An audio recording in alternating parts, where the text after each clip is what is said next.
Hey, good morning everybody. It is 9 o'clock here in Los Angeles. Let's go ahead and get started with our lesson for today. Our lesson is the final lesson of the course. As I mentioned to you yesterday, this is the stuff that really doesn't matter. We'll talk first hour AWA, the essay, graduation day, exactly. We need some Kanye themed music up in here. We got integrated reasoning in the second hour, and then we'll finish out the day with some final preparation. That is, in my opinion, the most important hour of the day. If, as you're going through today's lesson, you have questions about final preparations, definitely feel free to ask early and often. Not so much in the main chat room. That'll definitely disrupt the flow of what we're trying to talk about here. However, as always, if it's something of value to others, then I'll just pop it in the main chat, or Ron will pop it in the main chat and we'll address it there. And of course, during the break time, main chat is free game. But my hope is that nobody has like 30 questions that are pressing them, and that when the mic drops at noon, I hear people go, "Hey, I got 30 questions for you. Can we go through them?" Because at that point I'm going to say, "No, mic's dropped. I'm done. I'm tired." But feel free to email me, and I'm happy to give you advice at that point. So instead of that scenario, start asking your 30 questions now. I'm happy to address them in class to the best of my ability. So with that then, let's go ahead and get started with this first section. Analytical writing assessment. It is an essay. It's 30 minutes long. You don't get a choice of what you want to write about. And by the way, I'll be honest, if anything I'm talking about here today is new to you, it may sound harsh, but you shouldn't be here. Like this should be stuff that frankly you're somewhat familiar with in terms of just the process, just having taken at least one test in your life before. So I'll go through some mechanics, but I actually won't spend even a lot of time on it. So one essay, 30 minutes, you gotta analyze an argument. Every single argument you see will be flawed. This is the screen that it pops up on. Again, this should be very familiar to you. The actual basics of this, you should also be well aware at this point. It's not part of your 800 score, graded on a scale out of 6.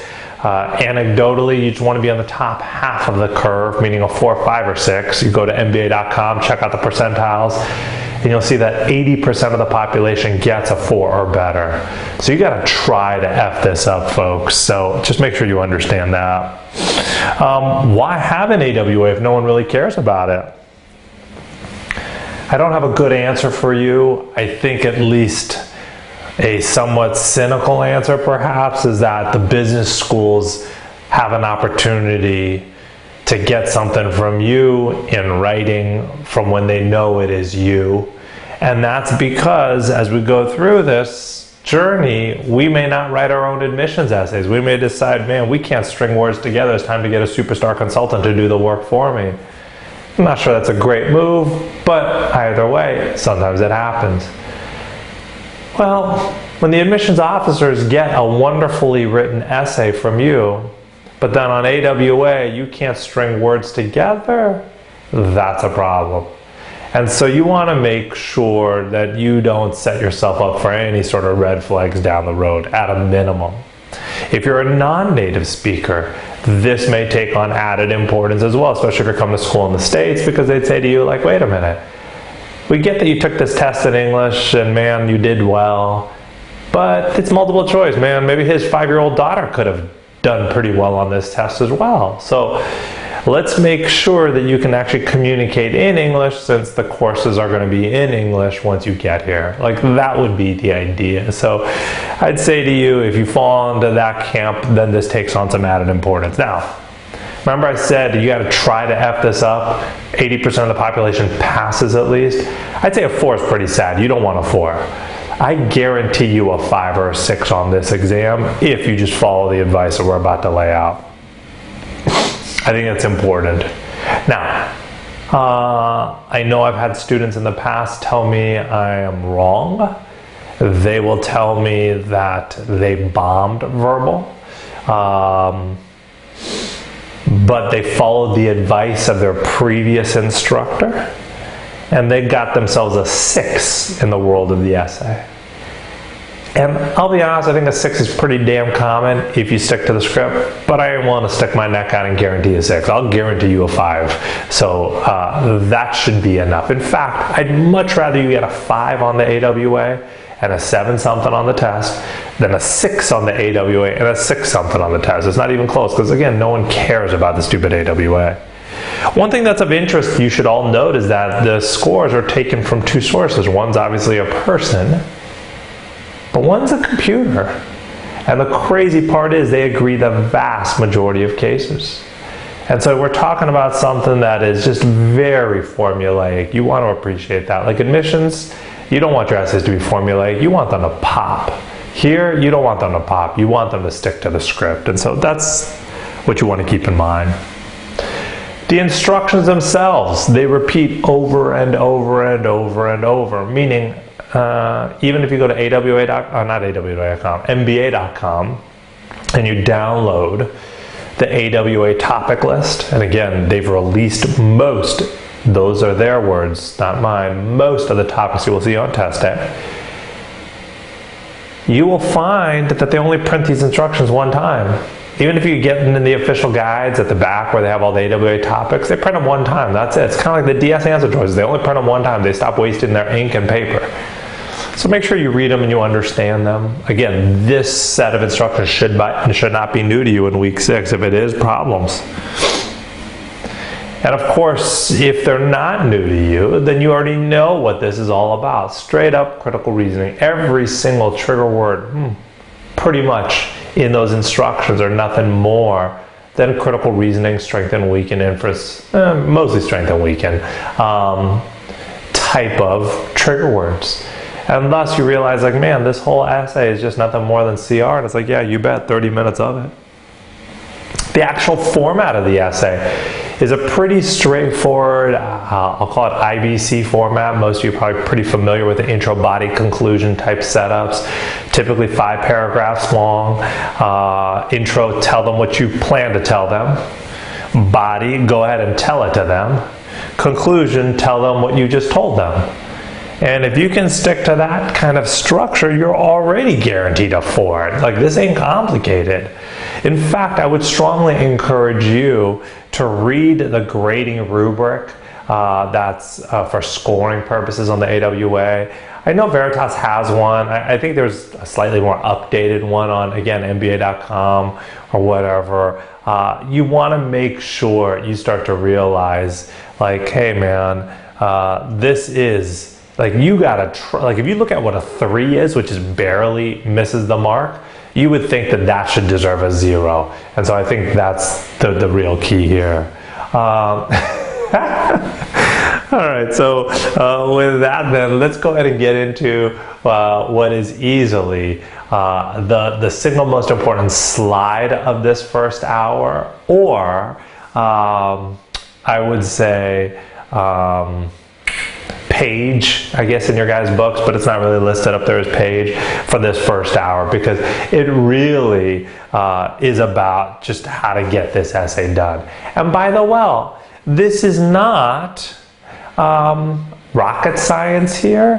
What you're talking about is something that anybody who has to write for a living follows this general advice.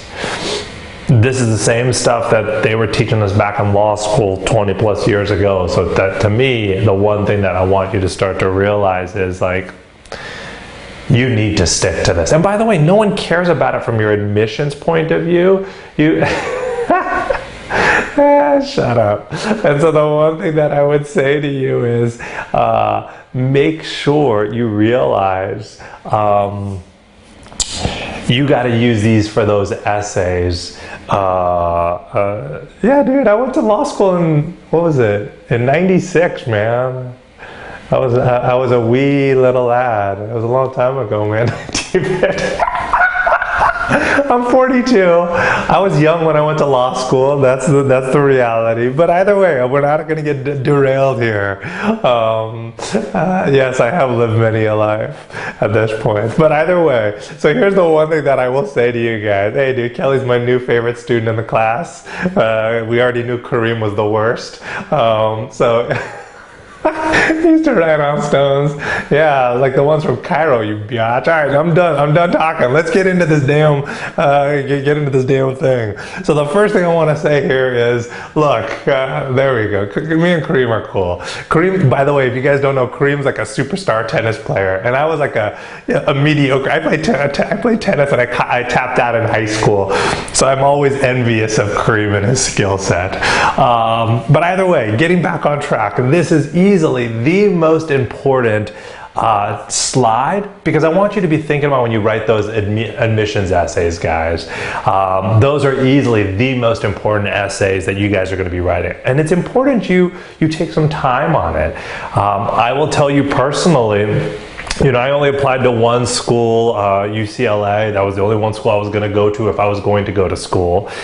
And, I had great grades. I had great GMAT scores. I had arguably a great resume.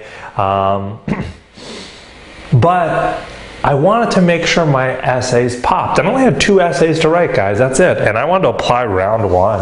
And I got my essay. I was done with all my stuff over the summer. And so when it came to round 1 application times, I could not get my essays in a position where I was going to be happy with them. And so they were good. I didn't think they were great though. So I just said, you know what? For me as a lawyer, it's not important to be accepted or applying in round 1. When the competition isn't that stiff. And as a result, I applied in round 2 because I decided I'd rather massage my essays further and further. Again, just increase my chances of getting in. But the one thing that I would say to you is, again, I don't know. I ultimately ended up getting my essays application together sometime around Thanksgiving-ish or something, so it wasn't that much later after round 1. But here's what's of importance that I want you to take away from this. I ended up going to UCLA and got myself a nice 2-year fellowship, full ride there. Why did they give it to me? I don't know the answer. It could have been because I had great grades. It could have been because I had a great GMAT. It could have been because I had a great resume. But at the end of the day, it could have been nice because my essays popped. And so to me, that's the one thing that I want you to be thinking about. Make your essays pop. I can't stress that enough. So we'll add that for sure on the mixtape. Because remember, once your GMAT's done, dude, you getting a nice big fat scholarship because people are interested in what you have to say pays off in a big way. All right, so then with that, let's get into this here. So first things first, brainstorm. This is just where you analyze the argument and then you essentially figure out 3 key assumptions that the argument is making. I would say this should take about 5 minutes worth of your time. Then I would say to you, you should template it or outline essentially what you're going to communicate. Again, this should take probably about 5 minutes worth of your time. After that, if you've done this correctly, the writing is just honestly a formality. It's a check the box type setup, because this is the most important part. You've now started to plug and play it into where it's going to be in the grand, like the structure of your essay. This should take about 10 minutes worth of your time. And that's it, folks. 20 minutes in, you're done with this thing. Now, as a reminder, you get 30 minutes. Here's what I would recommend you do with the next 5 minutes. I would say you should proofread. Obviously, the program does not have an ability for you to do what? Grammar check, spell check, logic check.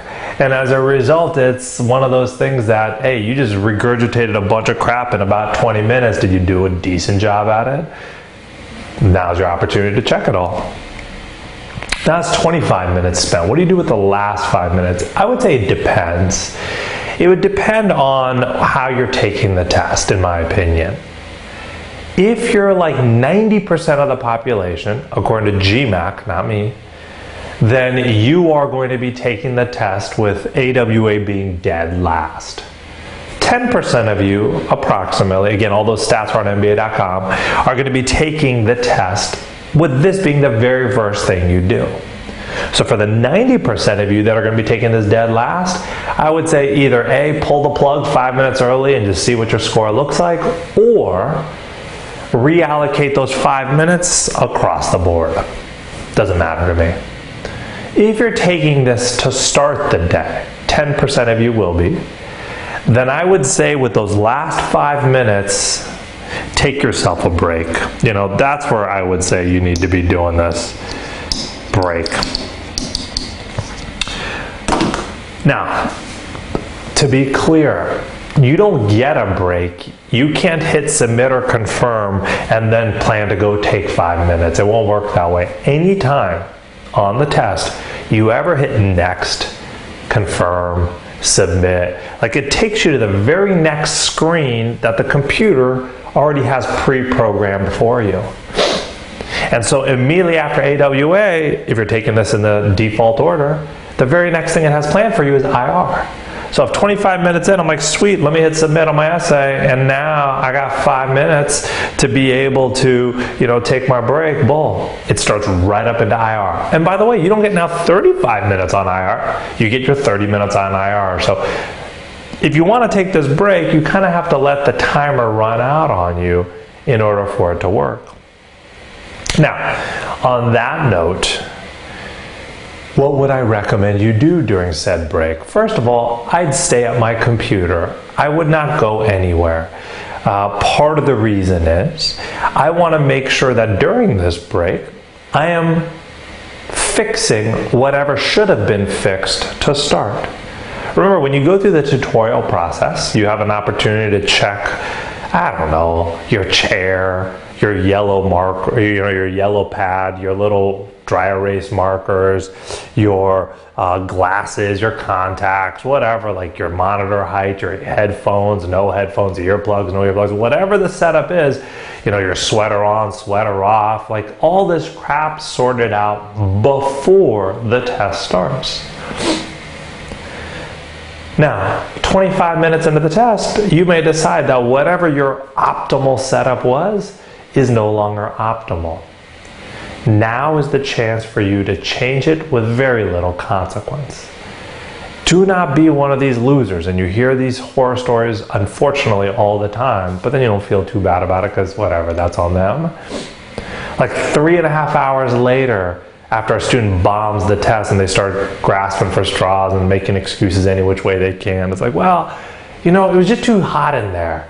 Like I just had my sweater on the whole time and I think I started getting hot. It's like, you numbnuts. Like, you are trying to be a business leader and you don't have the initiative to take off your damn sweater 30 minutes in when you realize you're like sweating to death, or vice versa. Oh, it's too cold, or like, oh yeah, I needed earplugs, or every time I had my earplugs on, all I could do was hear my heart beat, and it's like, well, fix it now. So that would be my advice to you. Why do you gotta head to the bar, Ron? I thought you bring the bar to you, man. Isn't your car one just big mobile bar anyways? So my advice to you is to use that break for that. Now, furthermore, what I would say to you is, if you're taking in the default order, then what you'd find is you should be remotivating yourself as well. That I think is what's important. 9 strikes, you're out. That's a good unfair. We're all safer because of it. So here's what I would say to you. A lot of times the reason people die on the test, and remember, some of you are going to choke on test day, that's a reality, is that people can't handle the emotional roller coaster that is the GMAT. Meaning sometimes you're really riding a high, sometimes you're really riding a low, and you're just constantly just getting whipsawed around. And the one thing that I would say to you is, you got to try to avoid it, but sometimes it's easier said than done. So my advice is just always remotivate yourself, and almost a pep talk along the way. Every single opportunity you can is a good idea. So for example, some of you are going to just not heed my advice, not going to worry about practicing, not going to worry about sticking to this script, unless you're going to choke on the AWA. And in the default order, That's the very first thing you do that pretty much everybody and their mother knows doesn't mean shit, and then yet you have now failed it, and you know you failed it, and now you start to panic. And you start to tell yourself, like, man, if this is the most meaningless part of this test and I can't even do this right, what can I do right? And so then you get into the world of IR to follow, and IR rocks your world because you're mentally not in it. And by the time IR is done, you now know you failed this test, and the test hasn't even started.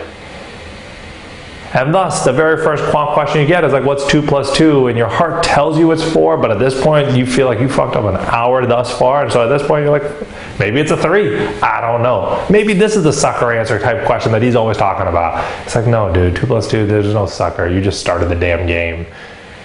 And you fail that one, and next thing you know, you spiral out of control. And all because you couldn't keep your mind just even keeled.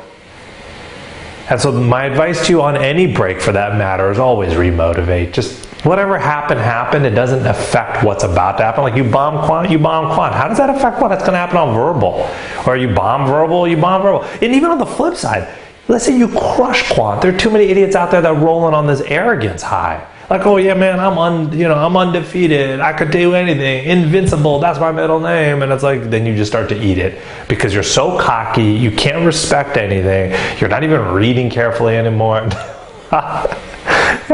can LeVar Ball this all day long, and it would be just terrible, man. Just terrible. All right, so that's all I want to say here as far as AWA is concerned. Again, my advice to you is remember this when it comes to writing those admissions essays. I cannot stress to you enough how many times I have worked with clients who ask me to just, hey, take a final look at this and put your blessing on it. And ultimately, I have to rip that thing up to pieces. And this is after they've spent countless hours working on their essays. And the reason is very simple. One, they never brainstormed. Like the very first thing that, that came to their mind when they read the prompt, like, what's your greatest professional accomplishment? Oh man, that day when we had, the office party, I made sure that the booze never ran out. Like that was the greatest professional accomplishment. You should have seen that run to fucking Costco at the end of the day. It's like, what? That's your greatest professional accomplishment? I guess that you're proud of it, and people were happy and this and that. You got to do better. And so to me, brainstorm always. Come up with 2 or 3 topics, and then, don't quicker the test, exactly. You want to make sure that you come up with 2 or 3 topics for every single... Oh man, you want to come up with 2 or 3 topics from potential responses for every single essay that you're about to write. You want to outline. Again, too many people think they've got this insane ability to sit in front of their computer and just type away, stream of consciousness, all their thoughts. It usually is a pile of shit if that happens. You want to outline. I'm not talking about Roman numeral 1, Roman numeral 2, but instead just big picture. Hey, in paragraph 1, this is what I want to address. Paragraph 2, this is what I want to address. And then paragraph 3 is just to write. And by the way, you only start writing this after you've templated 2 or 3 of those potential responses. So then you can see, hey, wait a minute, that Costco beer run, I don't really have a whole lot that I could write about, I guess, now that I've come down to it. So you know what, that time where I saved the company from bankruptcy by, not submitting that fake, accounting report, and the feds came in and busted everybody except us. Yeah, dude, that's, I guess, what was my greatest professional accomplishment. And now all of a sudden you have something to write about. And so that's what I would say here.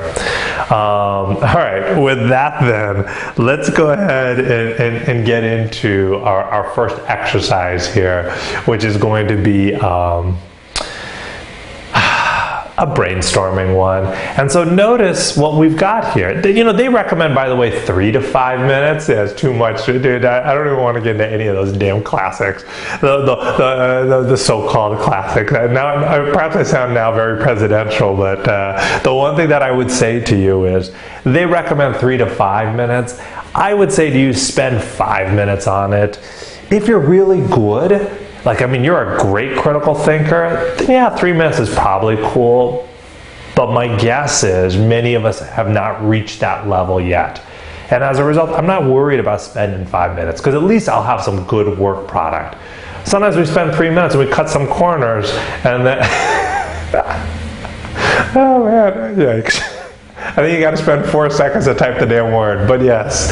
So the one thing that I would say to you is you want to have some great assumptions that the argument is making, and a lot of times what happens is that we have shit assumptions because we haven't spent enough time properly vetting them. So just make sure that doesn't happen. But here's where I think things become important. For every assumption that you come up with, figure out a way in which it doesn't have to be true. I mean, obviously, if the assumption had to be true, it's not a big deal. And so, to me, it's imperative that I'm able to figure out, oh yeah, this is the reason the assumption doesn't have to hold true. And that's what makes it then a flawed argument. So that's the idea you want to be thinking about. All right, with that then, I want to take a look at this sample here, brainstorm. The idea is that this is a topic that you could very well see on test day. In fact, I've had students before tell me, hey, you know what? I saw topics on test day that I had either prepared for, and I felt really good about seeing them on test day, or on the other side of things, I'm studying again for the test because I didn't do so well the first time, and my God, this is the topic I totally saw on test day. So it's not unusual at all, and why I would advocate you to practice later, and I'll get more into that as to why, but to me, if you're not practicing AWA, again, I don't know what you're up to.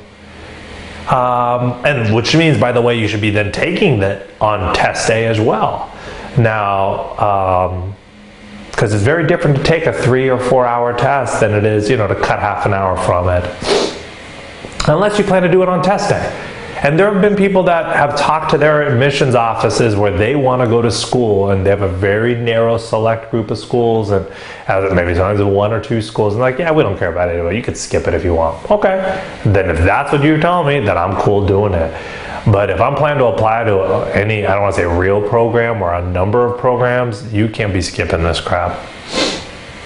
Okay, with that then, here's what I want to do. Let's split the difference. Instead of 3 or 5, let's just go 4 on this one. I want you to obviously identify the conclusion. That's not tough. I want you to come up with a few assumptions. 3 is that magic number. You come up with 2, you make you look like an idiot. Like, what, you can't think and find all the flaws. You come up with 7, probably a few of them are bad ones. These are all flawed, but I don't know if they're like 7 flaws in every argument. Next thing you know, you start being very repetitive. It's like, oh yeah, it does this, and then oh yeah, it does this, but does the same thing. Yeah, kind of, I guess. Well, then why you come up with 2 different assumptions? Don't do it. So coming up with 3 is a good sweet spot number. If, by the way, you can only come up with 2, don't wait it out until you come up with a 3rd. Use that 5 minutes as a hard cap. My guess is if you only come up with 2 and you do a decent job of sticking to the script here, you'll get a 4, maybe even a 5. So really, don't lose sleep on it. All right, with that then, let's put 4 on the clock. Go ahead and read this in your mind. Try to break it down. I'll come back up here in 4 minutes and I'll do the same on my end.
All right, guys, let's go ahead and get into this question here. But real quickly, I want to comment on, I think, a great question that kind of came my way. And I've obviously opined on it. But I'm not kidding when I say there are some crazy-ass people on those forums. You want to be careful you don't start to get into their craziness. There are conspiracy theories out there. There are people that will make you feel bad for what it is that you do, make you feel inadequate. You want to make sure that you tune a lot of that nonsense out. That would be my advice. Now, do I think there are good things about the forums? Absolutely. I think there's definitely places where people will be helpful and try to explain material in the best way that they can. Sometimes, though, you also got to be careful with those explanations, because some of them are god-awful as well. Sometimes people want to show off how smart they are, and reality is it's not a very, I'll say, a style points friendly way of doing it. So just make sure you realize that. But I do want to comment on the last part that I was saying, which is I think it's so important to learn to let go. I think a lot of people who don't do well on this test have a tough time because they get stubborn. Again, go back to the first hour of the first day. It is the most important hour of the entire course. And I talked about pacing not being linear and stubbornness being punished. And that happens because a lot of times people start to tackle questions on this test thinking they got to answer every single one correctly, and you don't. Remember, there's a boatload of experimental questions on each section, which means those questions don't even count. And on top of which, it's like your floor way more important than your ceiling. So if I'm like trying, let's call them stretch questions of sorts. These are questions that are beyond my pay grade, but I'm investing all this time on them to try to get them right.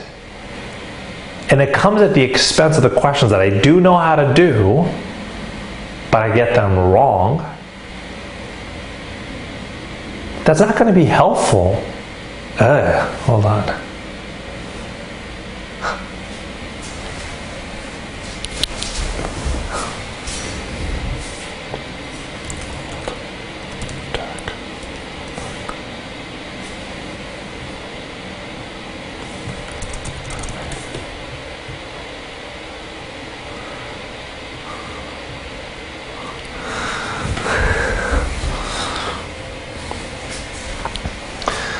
All right. Exactly, Ron. Jonah, damn you. Don't. This is what happens, dude. You guys start to get in, interfere with things, and then this is how it all goes awry, man. All right.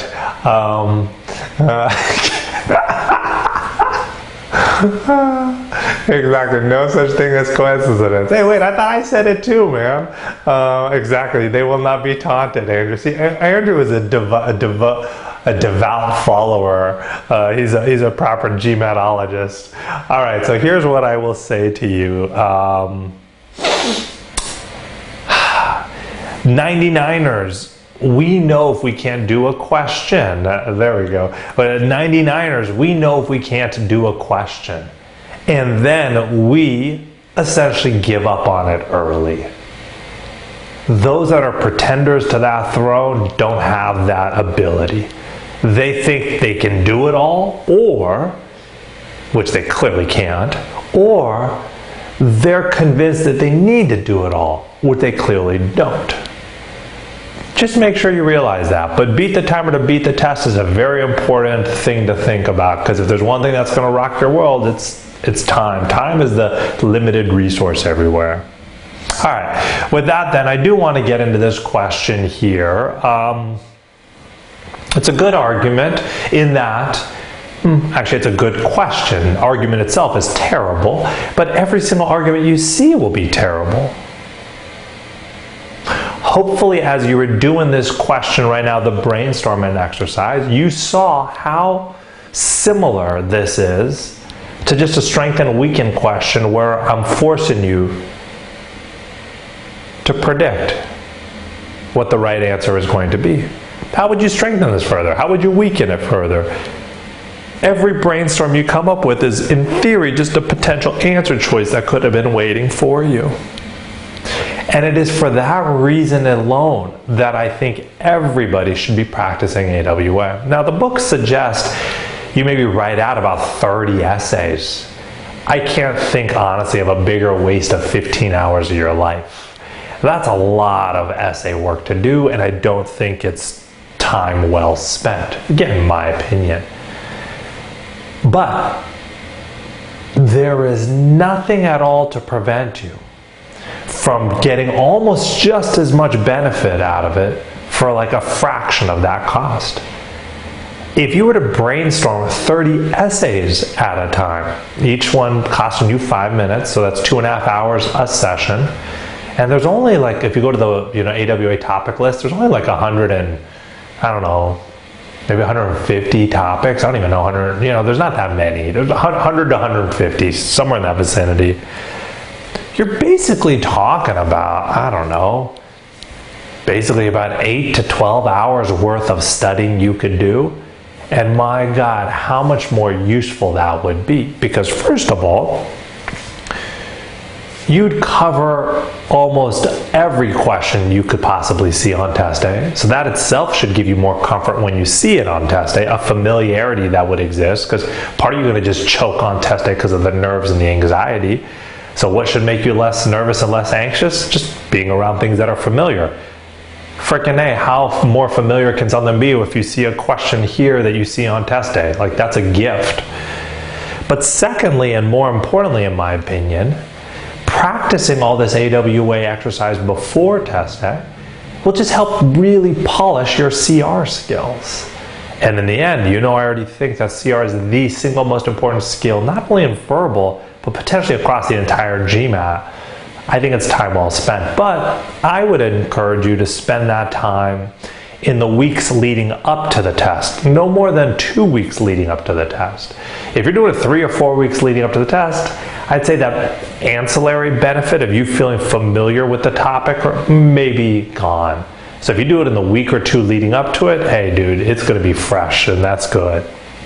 So on this question here, in terms of the conclusion, hopefully you saw right there at the front, again, it doesn't fit into the conclusionary language. It doesn't even fall into the call for action. It's not even really the premise language. It's just a good old why test. They explain why. They explain why people are not as concerned as they were a decade ago about regulating their meat and cheese intake.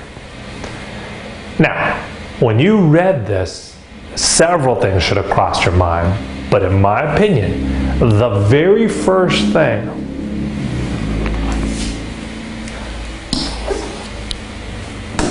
has to be generalization. Like, if generalization is not on your list of things that you saw was flawed in the argument, consider it a fail. This is week 2 critical reasoning. We specifically covered generalization there. So there's certain things that I would not give myself a free pass on here. After all, anytime I take a few examples and I draw some broad conclusion from it, immediately I'm saying generalization. If it's a good argument, I show they're representative. If it's a bad one, I show that they're not. This is stuff we talked about in week effing 2. And so here, it assumes that these are representative of everything, so to speak, or most things. And it's like, well, why? Isn't it possible, and again, I'm just going to try to show why it doesn't have to be true, that this little example of the Good Earth, the House of Beef, the freaking Heart's Delight, these are all on some small little street, on some small little neighborhood, in some small little town, in some small little county, in some small little state. In which case, then it's got nothing to do with anything. Not representative of Jack. So to me, you want to be able to pick up on that. Now, are there other assumptions? Of course, plenty. Walk into the Heart's Delight, and you see a wide selection of these cheeses. So as a result, hey, what does that mean in this particular case? People don't care? Why? Isn't it possible here that they have this wide selection of cheeses, but no one's really buying it? I think, to me, you want to start to realize just because it's there doesn't mean anybody's buying it, doesn't mean anybody's consuming it. And I think that's something you want to be thinking about. Notice what they say there. The next door, the Good Earth Cafe, the old veggie restaurant, is still making a modest living, but the owners of the House of Beef across the street are millionaires. Notice the difference already. There's a little bit of a wordplay taking place. They're talking about an income measure. They're talking about a wealth measure. Already you know those are different.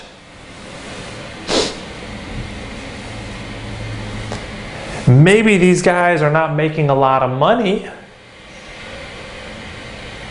Not because no one is eating it, but maybe just they can't mark it up. Or maybe people are marking it up and eating a lot of it, but then they have a business on the next door side of things that all they do is sell beef, and that loses a shitload of money. So to me, you got to be careful. Or on the millionaire side of things, notice they're not really telling you that they're making money from beef, first of all.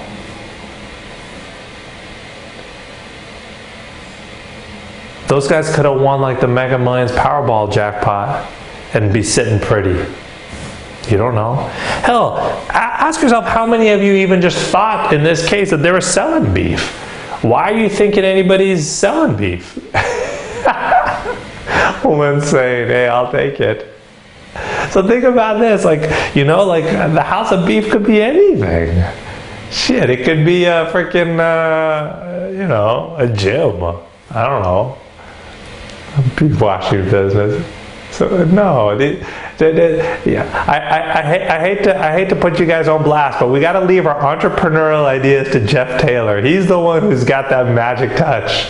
He's the one. Although Jeff, you were missed yesterday. We had a mixtape proposition that Lenita had thrown out, so we had a money making idea yesterday that we really needed your expertise on. But I feel like you come like once a week. Yesterday wasn't the day. You lost out, man. So the one thing that I was Slaughterhouse, yeah, dude. I think but my point is, as you start to go through this, you start to realize, like, man, all these things are flawed, like in every single way possible.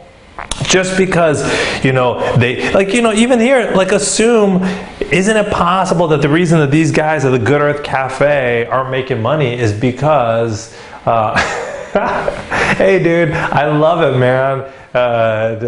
Dude, I actually want to put that on pause. Such a great insight, man.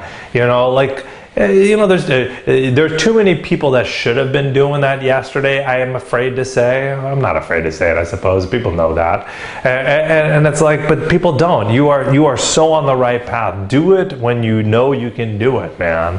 Not whatever. All right. So, but getting back to this here, to me, you want to recognize that even with this Good Earth Cafe stuff as an example.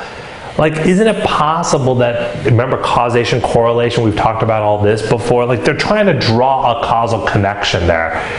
But isn't it possible that the real cause behind them making maybe a modest living might be that they have rats everywhere? So like you're eating your salad and everyone loves salad, but there's a rat sitting right next to you. Like maybe you don't like to dine with rats.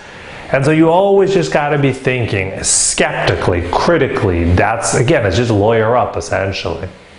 All right, that's all I want to say here. Again, there's so many different problems here. Hopefully, none of this stuff is like, oh, that's a good one, that's a good one. But these are all things that crossed your mind. Yeah, like exactly, Umar, competition, right? So it's possible that the House of Beef is the only, so let's assume for a split second they even sell beef. It could be House of Beef is the only guy on the actual, in the entire city that sells anything even remotely non-vegetarian. And they only sell one steak a year to some rich billionaire. Okay. So that's how they mark it up. All right. Whereas the Good Earth Cafe, Umar's right, man. Maybe this is like everybody loves them veggies. So every single place is a freaking alfalfa sprout diner. Not only how much can you mark up alfalfa sprouts, but at some point if there's 20 of them, the competition will kill you. So yeah, I think that's a great observation. All right, so with that, let's get into the actual format of the essay itself. Like I said, it's 5 paragraphs, IBC model. Each of these paragraphs, by the way, are only 3 to 4 sentences each. So we're talking about 5 times 3 or 5 times 4, 15 to 20 max. And I think that's the one thing you want to be thinking about. Oh man. Andrew, don't let Jaffer take you to any of these cafes when you go to Saudi next week, man. It won't go well for you. Trust me, pro tip. So I feel like Jaffer's luring you in here. You gotta watch out. The 3 seconds of Jaffer is all it takes. So here's the one thing that I will say here. As we get into this, too soon, Ron. So here's the one thing that I want to say as far as the IBC model is concerned. We start with paragraph 1, paragraph 2, paragraph 3, paragraph 4, paragraph 5. Paragraphs 2, 3, and 4 are all the same damn thing. Paragraphs 1 and 5 are the only differences. So let's get into the intro, we'll get into the conclusion, and then of course tackle the body. So the intro, 3 sentences. All you got to do is step 1, rephrase the stimulus. Again, you don't want to just copy it word for word. You want to show some ability to come up with your own language to put it into context. Step 2. Give a general description as to why the argument itself is flawed. And then, of course, step 3, you conclude that it is flawed. And then, of course, you actually you foreshadow what's to come. That's it. So, you know, there's 3 key assumptions that the argument makes that's unsupported. The body, rinse and repeat, paragraphs 2, 3, 4. Now, please note the importance of transitions, guys. I want to pause on this for a split second. I can't stress to you how many admissions essays I will read that are god-awful because they just give me whiplash as a reader every single paragraph. It's like paragraph to paragraph. It's like bullshit. It just doesn't even connect. It doesn't even flow. But people are spending hours upon hours just tightening it up and making it better and better, but it's still just a pile of steaming crap. So one thing that you start to learn, and go back to even reading comp, remember those transitionary words, they're used liberally because they want to have well-written passages for you. Like they want to lead you nicely. Use these transitions to do the same, guys. Whether it be here or whether it be on your admissions essays. Connect the paragraph that ended with the paragraph that's starting. Make sure it exists. So notice here, you use the intro, you use the transition, intro, the assumption. You read too many of my letters. Too many of my FU lawyer letters. That's true, man. Don't forget. That's good. So notice here, this sentence number 2. No, it makes a lot of good sense, but it's unnecessary. But yes, dude, lawyers loved, well, whatever. I don't even want to tell you about like lawyer magazines. So in this case, I want to get into sentence number 2. Show a hypothetical and why the assumption doesn't have to be true. Like to me, that's very important as well. Again, it's very easy to nail an assumption, but if it has to be true, you didn't do shit. So you show the hypothetical why it doesn't have to be true. If you got to flesh it out, flesh it out. But here is now, by the way, where you kick your argument up, or your essay up to a 5 or a 6. Suggest a way to strengthen it / fill the assumption. And that's good stuff, folks. Think about this for a split second. 1, it's very easy to tear things apart. 2, a more helpful / productive skill is to be able to put it back together. And not to take us back to law school from, sadly, 20 plus years ago. But here's what I will say to you. Like, we are taught in law school to be able to represent both sides of a case immediately and always. Meaning, if I'm going to be, plaintiff or prosecution, I should be able to think about what I would do if I were defense. The rationale is really simple. If I can see the other side's case, it allows me to write a much stronger case for my client. And same thing goes for the defense guy who wants to be plaintiff or prosecution. Exactly. And so that's all I want you to be thinking about. So here, as an example, I'm ripping you apart, ripping you apart, ripping you apart. But at some point, it becomes very easy for me to just keep ripping. So now I put on the different hat. Now I try to help you. So here, as an example, I say, yeah, you know what? This assumes that just because they have the wide selection of cheeses, everyone and their mother's buying it. But shit, man, that stuff could be so old. It could be from when I went to law school before World War I and no one's even touched it. So it's like, okay, that's why this argument is flawed. However, if the Heart's Delight, as an example, were able to provide merchandising records. So, for example, showing how often that inventory gets turned over, and on top of which, sales records, because maybe it's getting turned over, but they keep tossing it in the dumpster, plus they show me sales records of it actually being consumed, and not just receipts from people, but multiple different people, because I don't want just one guy who's got a cheese addiction. I want multiple people coming in, multiple people buying really small quantities. So as a result, I know everyone's okay with it, so on and so forth, like, or, you know, big quantity, whatever it is. But the point is, like, then I would be comfortable saying, yeah, that's a good example. But short of that, no, I'm not saying this is a good argument at all. And so that's the one thing that I want you to be thinking about. Now, and then, like I said, you do this is where you kick it up to automatic 5 or 6 territory. Finally, the conclusion, all you're doing is just telling them what you just told them. Just to rinse and repeat again, or I guess it's not rinse and repeat, but just tell them what you wash out finally, I suppose, and blow dry. It says, look, summarize the paragraphs above. You want to identify 1 or 2 key weaknesses. And then again, you want to end on a helpful note, but then again, rip them apart. So you can be like, well, look, if they were to kind of do X, Y, or Z, then it could be a good argument. But until the author fails to take that into account, notwithstanding the foregoing, disregard all his advice that you have in front of you, period. End the day like that, essentially. And that's it. Here's an example, by the way, of a good intro as an example, right? And so they you know, some of you might be familiar with Mad Libs. This is fill in the blank, same idea.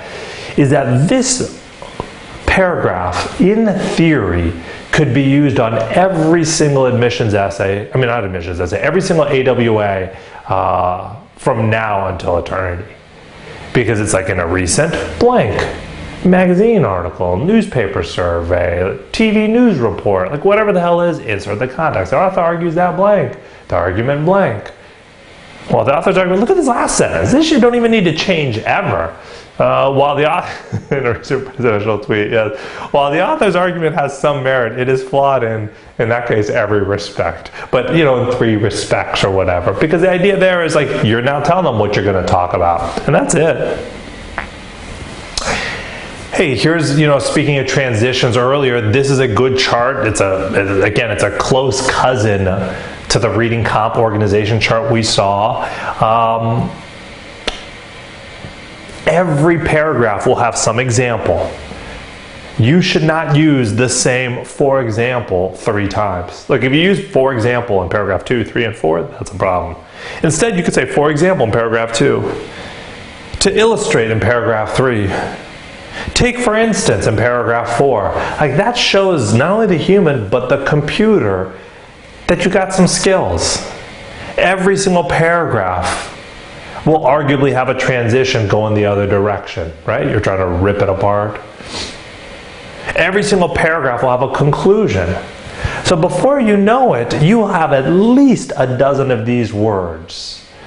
And to me, hey dude, they do. You will have at least a dozen of these words in your essay. If you don't, that's a problem. You have to sell, you know, sell your performance, folks. And with a computer that's just, honestly, just looking for words being used, frankly, this is how you do it.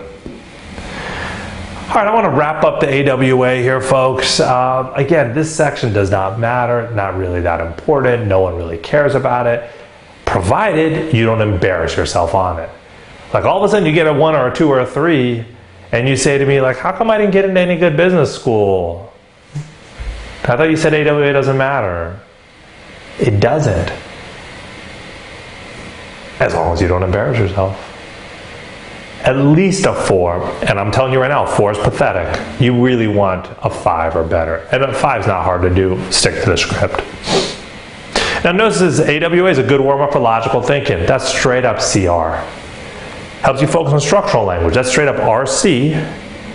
As well as arguably, since you're writing for 30 minutes, but not really, but kinda, it's sentence correction. So for some people, doing this first is great because it gives them a verbal pre-game warm-up.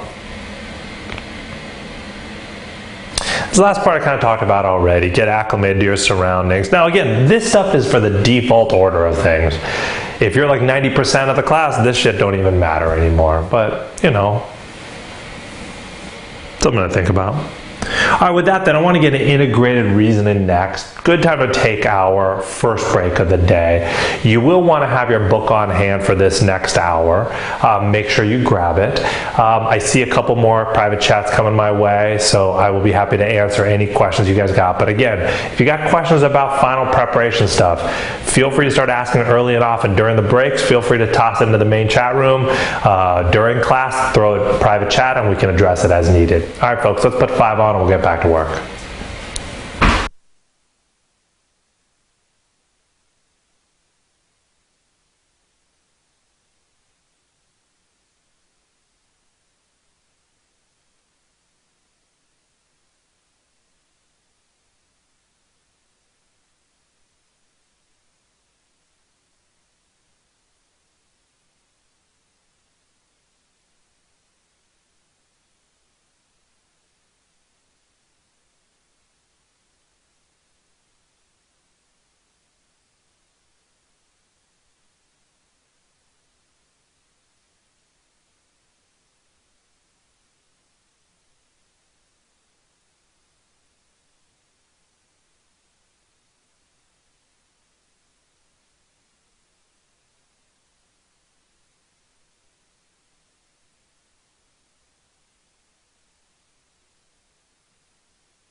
All right, guys, let's go ahead and get back to work here. And I do want to comment on two things. One, I think that's a great question that Jaffer threw out there.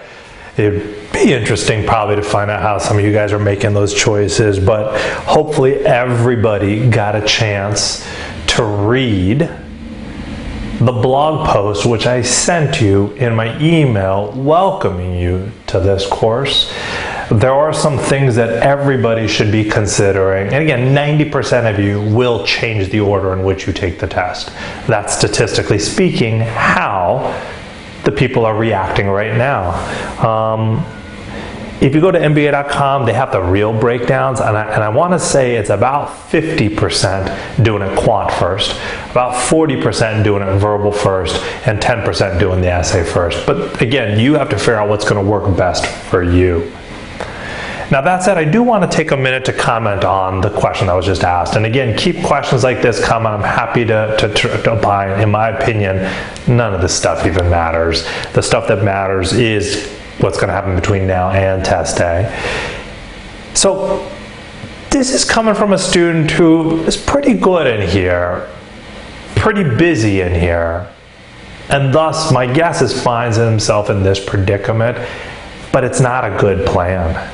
And I say that because to me, it is absolutely insane to plan on taking 5 tests in a week. That's my personal opinion. And I would analogize it to maybe running a marathon. Maybe, you know, next Sunday, big marathon. 2 weeks from now, big marathon. And I've done, you know, 2 full-length trainings. I realize not many people do full-length ones, but let's just kind of go crazy and assume we did. And so all I want to be doing now is this week, I realize I haven't put in as much training as I would like. So this week, I'm just going to knock out 5 marathons. So Monday, Tuesday, Wednesday, Thursday, Friday, I'll knock 5 out. Or maybe I'll take Wednesday off and then do 1 Saturday. I don't know, but that's what I'm going to do. Most people would say that's folly. Most people would probably expect to see me in the ER by day 3. And I'm not going to say it's the same because obviously there's a physical stress, there's a mental stress, they're different. But I do want you to just think about, hey, where does actually all the learning take place?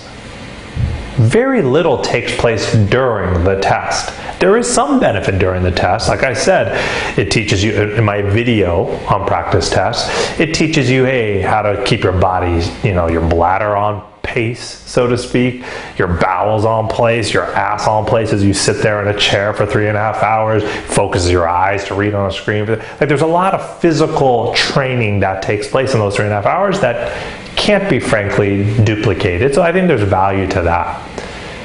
But in terms of learning material, you don't learn shit during a test. Like all the learning takes place after the test is over. Now, I think I've said it before, but I'll say it now. Like for me, if I have a student take a 4-hour test, let's just round it to keep it simple. I make my student then review it for 4 hours. So that's already 8 hours being spent on just that one test. And you should all know by now, nothing happens. You haven't learned shit after you take a test. Like maybe you kind of read an explanation, you learn a thing or two. Nothing worth cementing or likely to cement. So then I make my student, after taking said test, identify several key weakness areas that he's found on the exam that he wants to put to rest. And then putting it to rest, you're reading new material on said topics, you're doing drills online, you're doing videos online, you're doing practice questions. And when you're done with that, you never have it as a weakness again. That doesn't take freaking an hour to do, because again, let's assume 4-hour test, 4-hour review, now you're an hour in, and now you're ready for the next test. Hell no, this takes days. So in my opinion, 1 test a week is pretty standard for anybody who's got a full-time gig already, full-time job, full-time school, whatever it may be. If that's not you, and you're like, no, dude, I can live, breathe, eat the GMAT all day long, then I would say to you, 2 tests a week is the absolute max. There's more like 2 tests every 10 days is probably what I would recommend.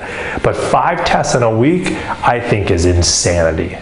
Now, some people will disagree. People will do what they want. It makes no difference. But again, if you're asking me my opinion, that's my opinion. Because at some point, as you get closer and closer to test day, at some point as you get closer to test day, you got to make sure you realize that your job is not to try to learn a bunch of new material. Your job is to make sure all the stuff you've already learned doesn't leak out. There you go.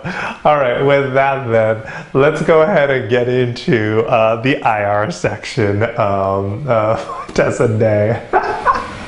All right, so let's get into IR next. IR, no one really cares about either, folks. Again, part of the reason why no one really cares about it, it's not part of your 800 score. It's graded on a scale out of 8. You want to be in the top half of the curve there, meaning a 5, 6, 7, or 8. But the one thing that I will say to you is a 5 is pretty sad. You want to be at least a 6 or better. And my advice to you here, because I think this is more important than the AWA, because after all, these are just quantum verbal questions, is try to get at least a percentile that is equivalent on this section to what you would get on the main test. That's what you want to achieve. So if I'm a 99er, I need at least a 7 here. I don't need no 8. I need at least a 7. So just understand that. There's no partial credit, but you already should in theory know this. And that's what I think makes IR sucky and thus difficult. Look at this last part. It says it's not adaptive. My advice to you is don't worry about adaptivity. Adaptivity doesn't matter worth jack. Like, I want you to only think about adaptivity as far as the first day, first hour. Beyond that, nobody should ever be thinking about it. In fact, again, one of the things that I told you was forbidden in here was to sit here and constantly wonder, well, what skill level is that question, so on and so on. Who cares? Just do your job. Answer the question that's on the screen. And, you know, to the quote of the day, which I just loved earlier, and again, it's from a student who's made such great progress in here, and I'm confident can still continue to make even more progress. And he's acknowledging his own limitations, like 99ers. And this is where, again, so many people just F it up because they just don't process things the right way. It's like 99ers, we're so good at failing.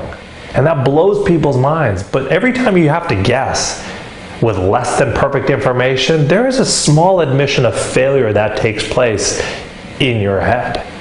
Some people are really good at being okay with that. Some people are not. Like every time I have to guess, it crushes my soul. Yeah, that's right. That means you ain't never going to be a 99er. Because 99ers, we are okay guessing all the damn time. And so to me, you want to start to think about things like that. So like, I don't care about the level on the question. If I know how to do it, I do it and I get it done. If I don't, I let it go and I move right on. That's where the stubbornness kills you. And so some people in here, well, I can't get in the poll yet because, you know, I needed a few more seconds. Good luck on the test. Timing strategies. You know, 12 questions, 30 minutes, that's 2.5 minutes a pop. You know pacing isn't linear. Some questions will take 4 minutes, some questions will take 1 minute. That's nothing new.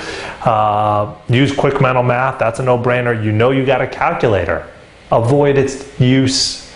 I'm not saying never use it, but try to avoid it. I think it could bait you into doing a lot of work. It could bait you into all of a sudden thinking this is a math test.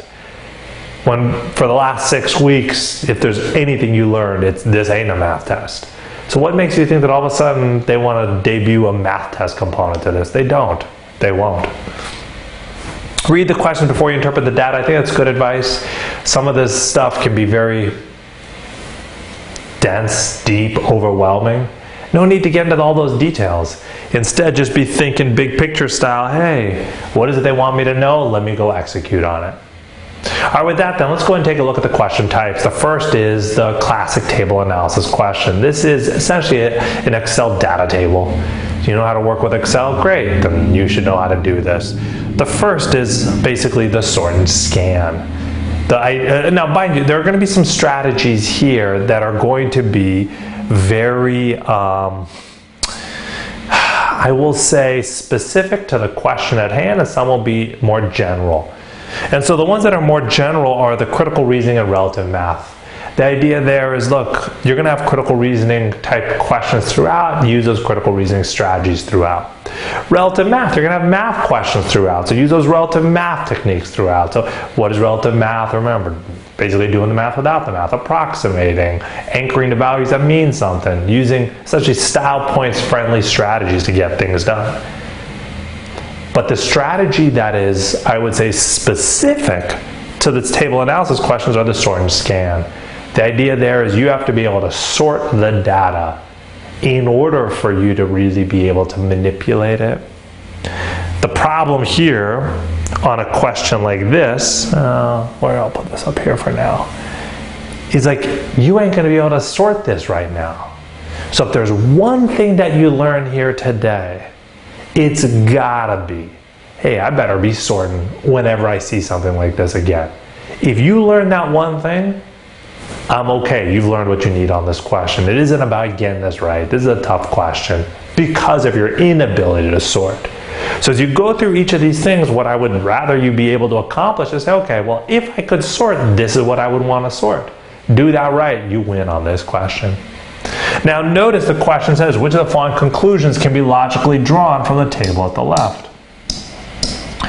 As you should all be aware, the question would pop up something like this on test day. There's a yes button, a no button, and you're exactly, that's the summary of it. You'd have to be able to bubble each one of these things. So if it's a yes, a yes, a yes, or no, a yes, a no, whatever it is, you bubble it. This might look like a 1 in 3 question, but it ain't. Remember from yesterday's lesson, you have 2 options here, you have 2 options here, you got 2 options there. Basic counting principle says I got 8 options, which means it's 1 in 8, or a 12.5% chance of randomly guessing on this question. And to me, that's what starts to make it tough. So with that then, let's go ahead and take a crack at this question. Ron's going to change the poll here shortly. Let's put 2.5 on. Let's talk when time's up.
All right, guys, let's go ahead and take a look at this question here. Before I do, though, I want to comment on some great comments that came my way. I love the quest for perfection in Vegas. I think that's important. Everybody should be thinking about that always, in my opinion, which is why I teach it as a strategy.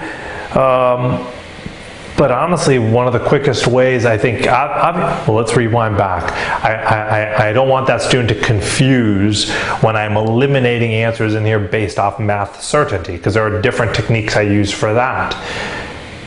The techniques, when it come down to the Vegas way of looking at things, almost always is just a right answer to the wrong question. So, you know, they're asking for compliance to carry home from yesterday, then, you know, the sucker's gonna be the violation. Add them up to 1 or 100% or whatever, you know, or the grand total when it comes to combinatorics, at least 1 and none. So you start to see just from that yesterday's perspective, even, you know, even the stats-based question, I didn't really break it down too much yesterday, but it was like, hey, you know, when a number is multiplied by 3, but it's greater than, and, you know, at some point, a lot of us, too many of us went into that sucker answer.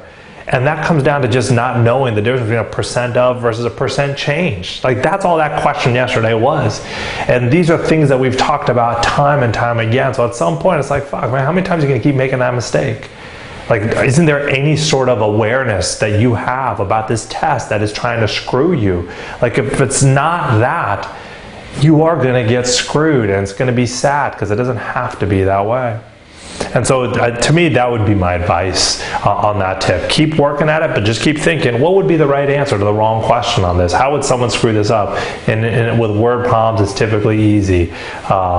So just understand that. But I want to comment on this question that just came up. I think this is a good question. You know, 2 tests a week, I could live with it maybe. But the sentiments expressed are real. I know that people have that problem all the time. And typically it comes because people ain't practice testing. So it's like, hey, you know what, like, you know, let's just say in this 6-week journey, for example, I'm not doing any practice tests. So, you know, this week I was working on my geo from last week, and I'm pretty good now at geo, but man, do I just suck at word problems. Or man, you know, I was working on word sentence correction and I was doing pretty good, but man, now do I suck at critical reasoning because it's been like 3 weeks ago that we did it. It's like, well, you're an idiot. You should be doing this every single week, so that every single week these skills are constantly being refreshed. And so to me, that would be, you know, some of your problems will go away pretty quickly just by starting to get into practice test mode, because everything is always going to be fresh. So, you know, the key is just identify weaknesses every single week from the test that you're working on, work on those. But by practice testing, it's constantly working on your strengths as well. So at some point, you're getting it done. And, you know, I didn't comment on it earlier, but I suppose in my head, I thought it was just nonsense anyway, so I didn't address it. But, you know, to the question earlier about the guy who wants to take 5 tests in 16 days, it's like, should I watch the videos again? Hell no. What a waste of your time.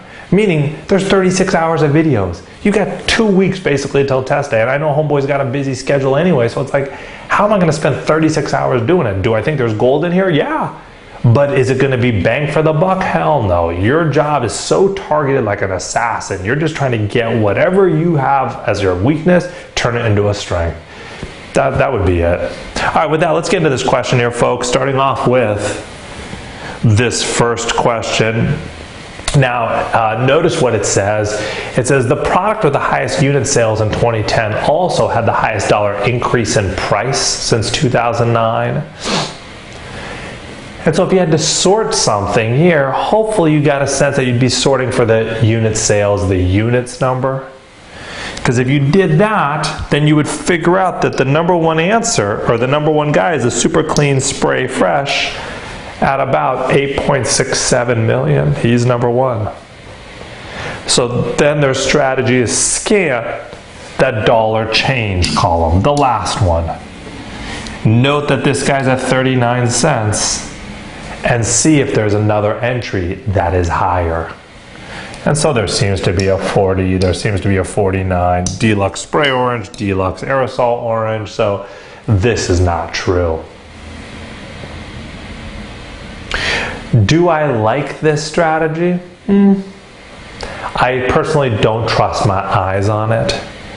I would much rather do what I would call a sort and, wait for it, sort. It's not very high tech, in fact it's very low tech, but it's idiot proof because I'm an idiot.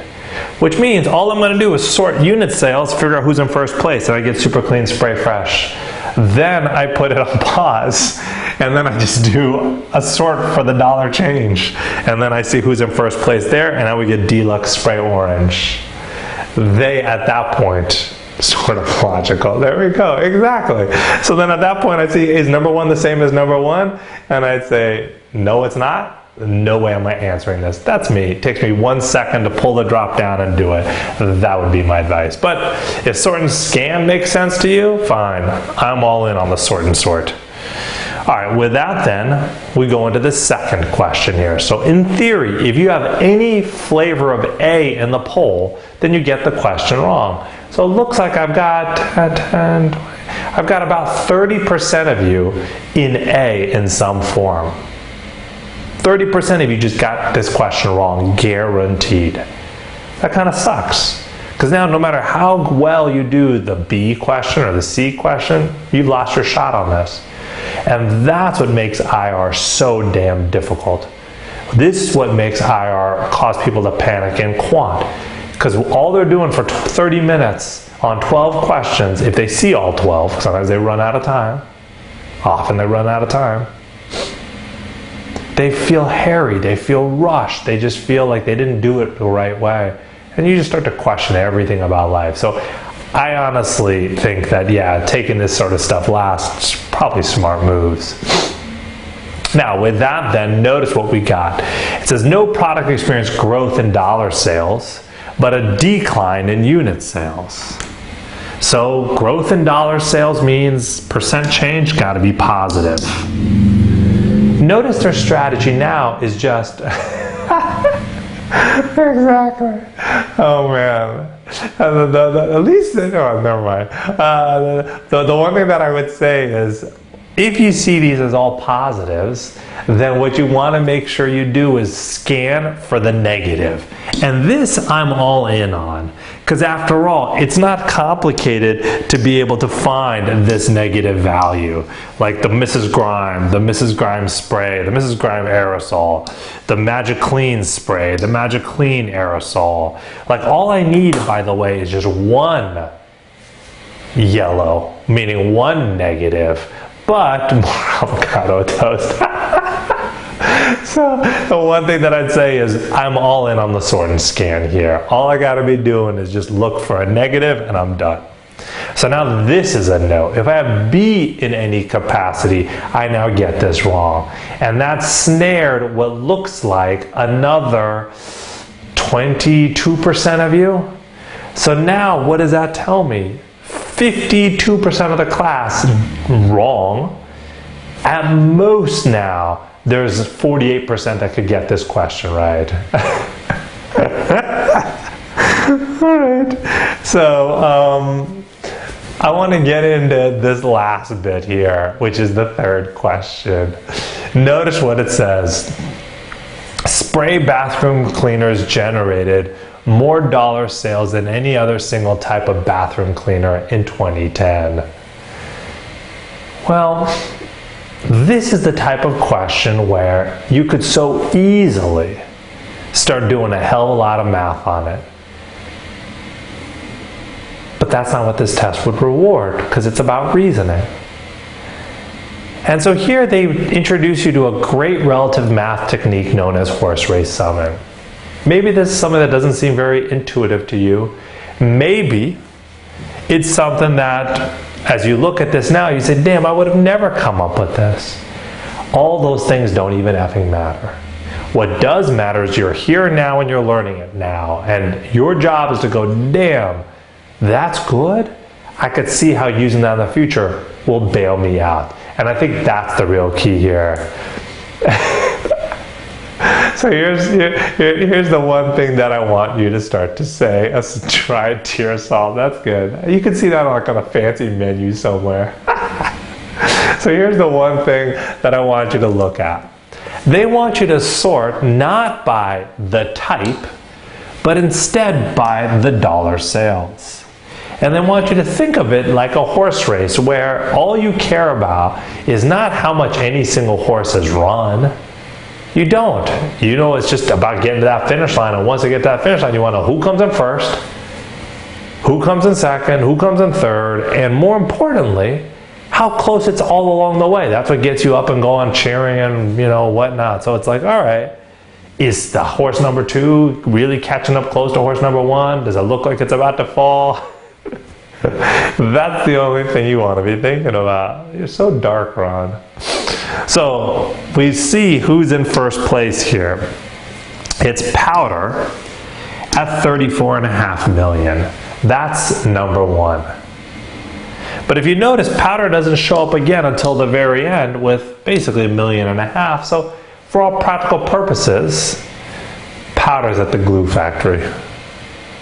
So who's now the new first place? Spray comes in with entries 2 and 3 at a combined maybe 60 million-ish or so. Oh man, don't even start to encourage him, Andrew. This is why you guys are a damn part of the wolf pack. If he starts telling you what type of AWA doctor he is, it's all downhill from there. So the one thing that I want to make sure you understand is that Spray is 60 million in first place. Question is, does anybody ever come close? Well, Aerosol is now at 43 million-ish. So there's like a 17 million lead that Spray now has. Then I see Spray comes before Aerosol. That means it doesn't even matter. Then I got another, in this particular case, double Spray entries, double Aerosol entries. So Spray is still kind of padding its lead. Then right here I see that Aerosol and Spray flip on me. So for the first time, Aerosol might be able to eat into Spray's lead. And when I look over here and I see, it's like, nah, they're both 7 million, so even these wash, it doesn't even matter. Then I got 2 more Sprays, 2 more Aerosols, so Spray continues to just gallop and gallop and gallop and make its way out front. Finally, though, Aerosol and Spray flip one more time. So then the question is, okay, is this where now Aerosol comes from behind? But it's like, nah, it's like a 4.5 million. Even if that's at 0, then it's at $500,000, so it might as well be 0. There was like a $17 million lead to start, and it only got bigger over time. 4.5 million eating into it doesn't do jack. Spray is easily the number 1 horse that finishes this thing out. Do I know how much Spray sold? Do I care? That's the way the GMAT rolls. And so on a question like this, to get this right, you have to say A, no, B, no, C, yes. And thankfully about half of you did, which is great. And again, to me, the takeaway on that question is, I better learn to sort. There is no way around it.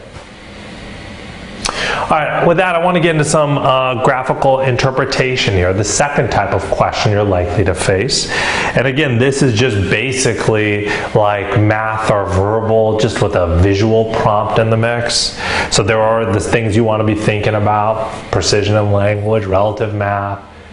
But the strategy that's particular to this is just your ability to segment the graph, to block it out, to be able to focus on what matters.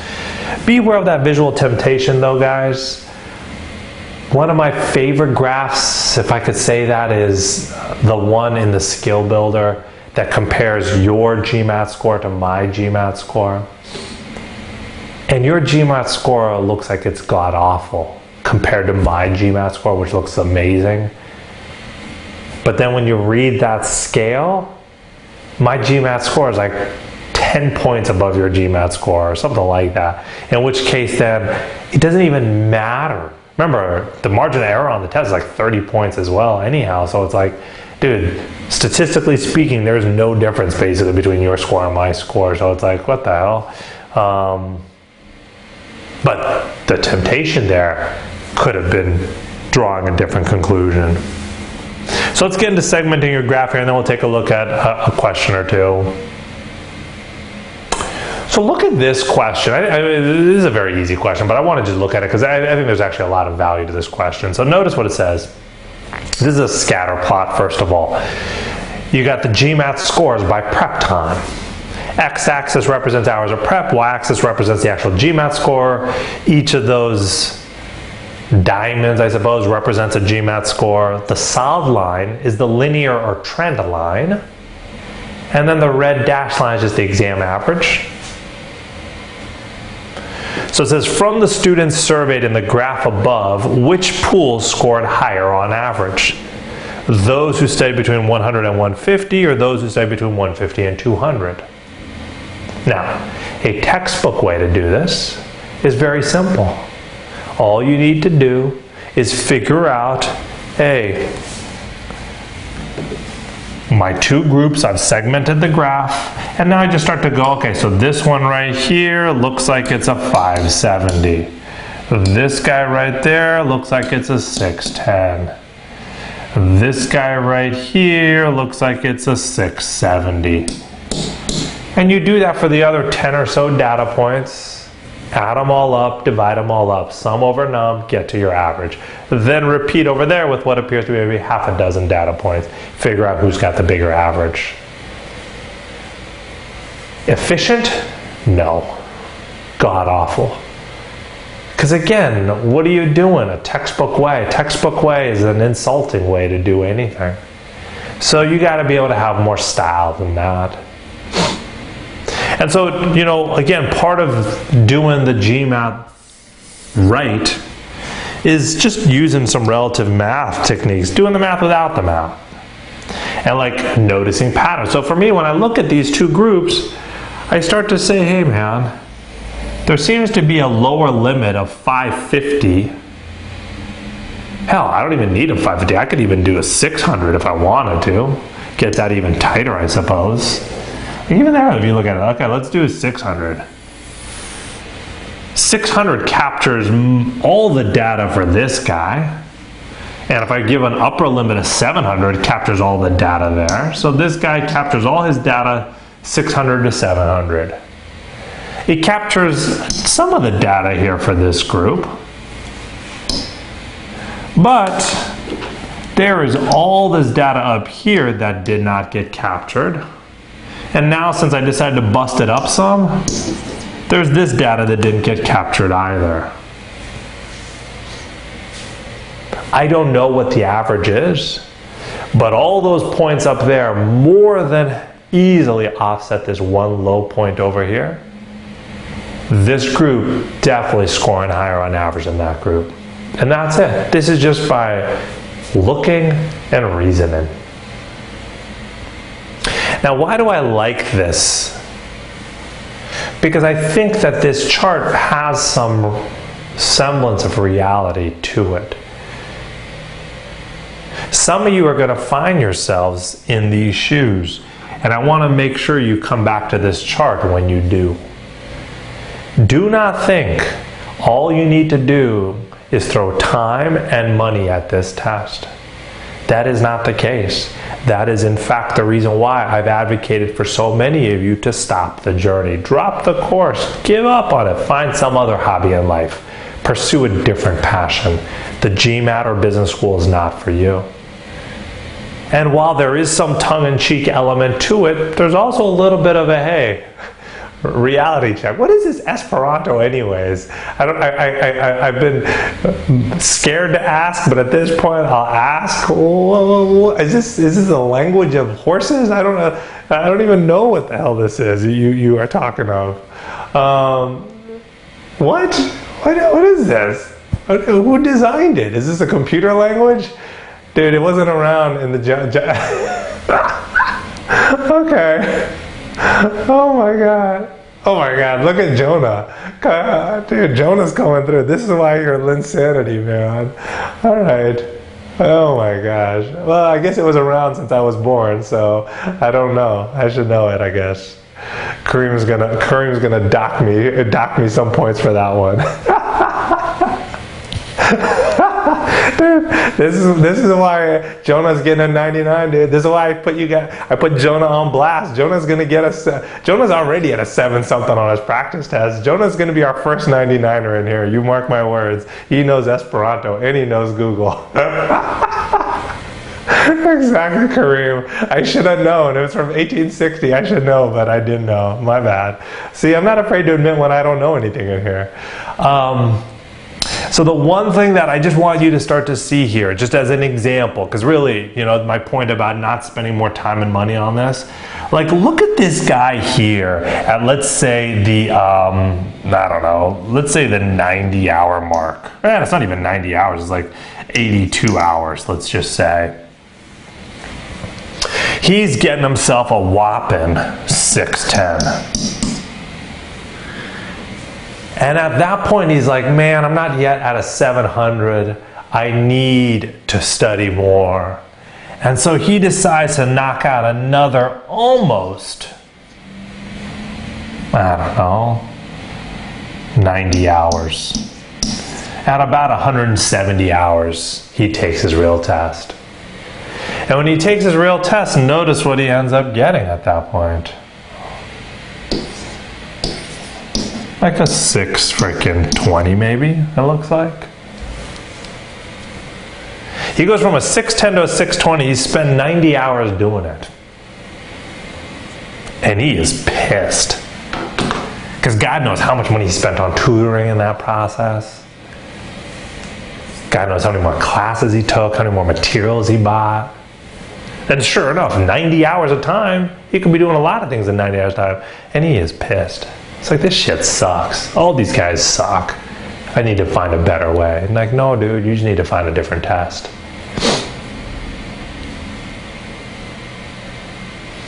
Because I would argue, at some point, if this guy is this far, he probably doesn't have the right head.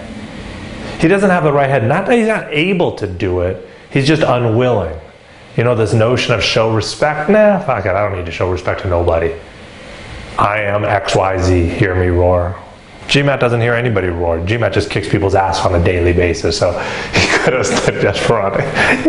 He could have. So the one thing I really want you guys to think about, again, I've said this from the beginning, this test is very easy to beat. You just have to look at it the right way. I've tried to teach you how to do it the right way. Some of you have gone fully on board and have started to put it into use. Some of you are still skeptical. Please don't be. It's only going to hinder your ability to reach wherever you'd like to be. All right, on that then, I want to take a look at this great graphical interpretation question. The idea, tinnitus. So the one thing that I would say to you is, when you get into this question here, just pay attention to language. Whenever there's whenever there's critical reasoning in the mix, you got to pay attention to conclusionary language. You got to pay attention to the burdens of proof. Like all this stuff is stuff we've talked about. So this is a great question. It just wants to know, is the following conclusion valid? It's just a simple yes or a no. But if you don't know the sucker answer on this, you're walking right into it. So with that, let's put 2.5 on the clock and then we'll talk.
All right, guys, let's go ahead and get into this question here. So let me ask you this.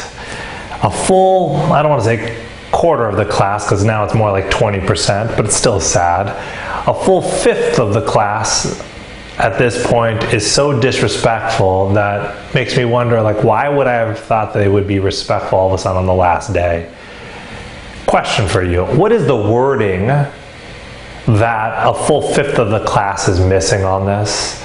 That they just look at this and like, nah, big bubbles, I know how to do this. This ain't complicated. It's not, but you are not very critical. Yeah, I think you guys are nailing this. It's a likeliness to purchase versus selling. Are these one and the same? Probably. Probably is not going to cut it. Something you want to be thinking about. Like, I'm really likely to go buy one of those Tesla supercharged cars because before October 15th I can get my full tax credit for it. If you guys email me on Friday and say, hey dude, so you get on the wait list, how long is it going to take for it to be delivered? I'll probably say, yeah, it didn't pan out. Because when I ran a family meeting with me, my wife, and my 2 little girls, they all said, Daddy, where are we going to put all the damn car seats? And then my sadness kicked in. So I was really likely to purchase it. We could have told the car salesman I was coming his way, and he's going to be sad that he didn't make his quota. Just understand shit happens. No way, dude. My lawyer is Mr. Avenatti. He's ready to fucking duke it out with Donnie Jr. That's talk about, forget Khabib versus McGregor. That's a fight I want to see, man. And hey, no, Umar, to your point, I really want to get there. Ari's come out of the, Ari, you come out of the woodwork now? Freaking, are you still alive? All of a sudden I remind you of an Indian dad, and next thing you know, you start sentimentalizing about him. But I want to comment on I know, seriously. I want to comment real quickly on Umar's comment here. Umar's point is a very good one, because my hope is all of you saw, forget precision and language for a second, this is just straight up generalization. Like generalization. I'm taking a focus group and I'm drawing this broad ass conclusion. Like, what? This doesn't even have to be true. So I love that that's the way you guys are thinking about this also. So, you know, clearly there's a precision of language issue you want to be paying attention to. Clearly on a bigger picture, the focus group observations making it. So I think that's great. Oh, Jeff. Oh man, that was hilarious, dude. Oh. You know, now this is now where it's gonna go awry. Now I'll rant. It's the last day of class. Who cares? There was a class. Talk about Jeff and his millennial snowflake heart. There was a class probably about a year ago where on the first day this girl got bent out of shape about how she thought a comment that another student made was like rude, and the guy was just making a joke and wasn't even nothing offensive, but she was very offended. And as a result, I told her this is not the class for her. Like, if she wants this, like, freaking safe zone, safe spot, safe place, man, get out. No one's got time. People that take themselves too seriously, get out. All right. With that, then, these next few questions, you know, it just made me think of... Ari's too funny. But Jeff, you're hilarious, dude. So the one thing I want to say as we get into this, these next set of questions, they're not good ones, to be honest. I don't like them one bit. Feel free to take a look at them later. I want to get into multi-source reasoning next.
All right, guys, let's go ahead and get back to work. Sorry again for the audio breakdown, but hopefully we are good to go for this final hour. I want to get into these last couple question types and then we'll slowly start to wrap things up. The first is just the multi-source reasoning. I think these questions can be tough. I think when you see these questions, what they're trying to do is give you multiple sources of information and have you synthesize all that information together to answer the questions that are being asked. But I think just like in RC, the danger could be with you getting too knee deep into the material. Your job is to be problem driven, not passage driven. And so if you can think about it that way and pay attention to what the question is asking and then of course execute. So this right here I think is a good example of what you've got. That is to say they've given you 3 messages. Each tab represents a message. Sometimes they're maps, sometimes they're charts, sometimes they're graphs. Like that's the way this works. This is probably the most real life friendly questions you'll see on the test. Again, the whole idea for those even remotely curious is that this was a section that was introduced to try to make the GMAT more practical for admissions officers, for test takers, just to make it more relevant. Frankly, it's to make the test more money, basically. And so that's what you've got here. And so I think this is something that could be very real. Now notice it says, which of the following conclusions are logically supported by the emails above? In that case, you just got to bubble yes or no. But remember, 100% true is 100% correct. 99% true is 100% poo, to quote the great Andrew at this point, as much as it may pay me to do that, and Jenna probably. But either way, let's do this right. 2.5 on the clock, and then we'll talk.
All right, guys, let's go ahead and get into this question here. So notice what you've got on the first question.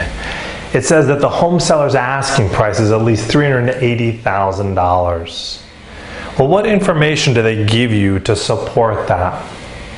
Notice at the top there what they say in message 1. They said you can counter at $345K and end up no lower than 10% below your asking price. Think about that for a second. If $345K is your offer or your counter and you can end up no lower than 10%, theoretically they could accept that $345 and you're within 10%, which means you're within 90% of the actual asking price. So $345K by definition is going to be greater than or equal to 90% of the asking price. So now your inequality is there, just solve for P. Not complicated. This is where they tell you, though, to approximate, to use some relative math. You don't need to get all nice and neat.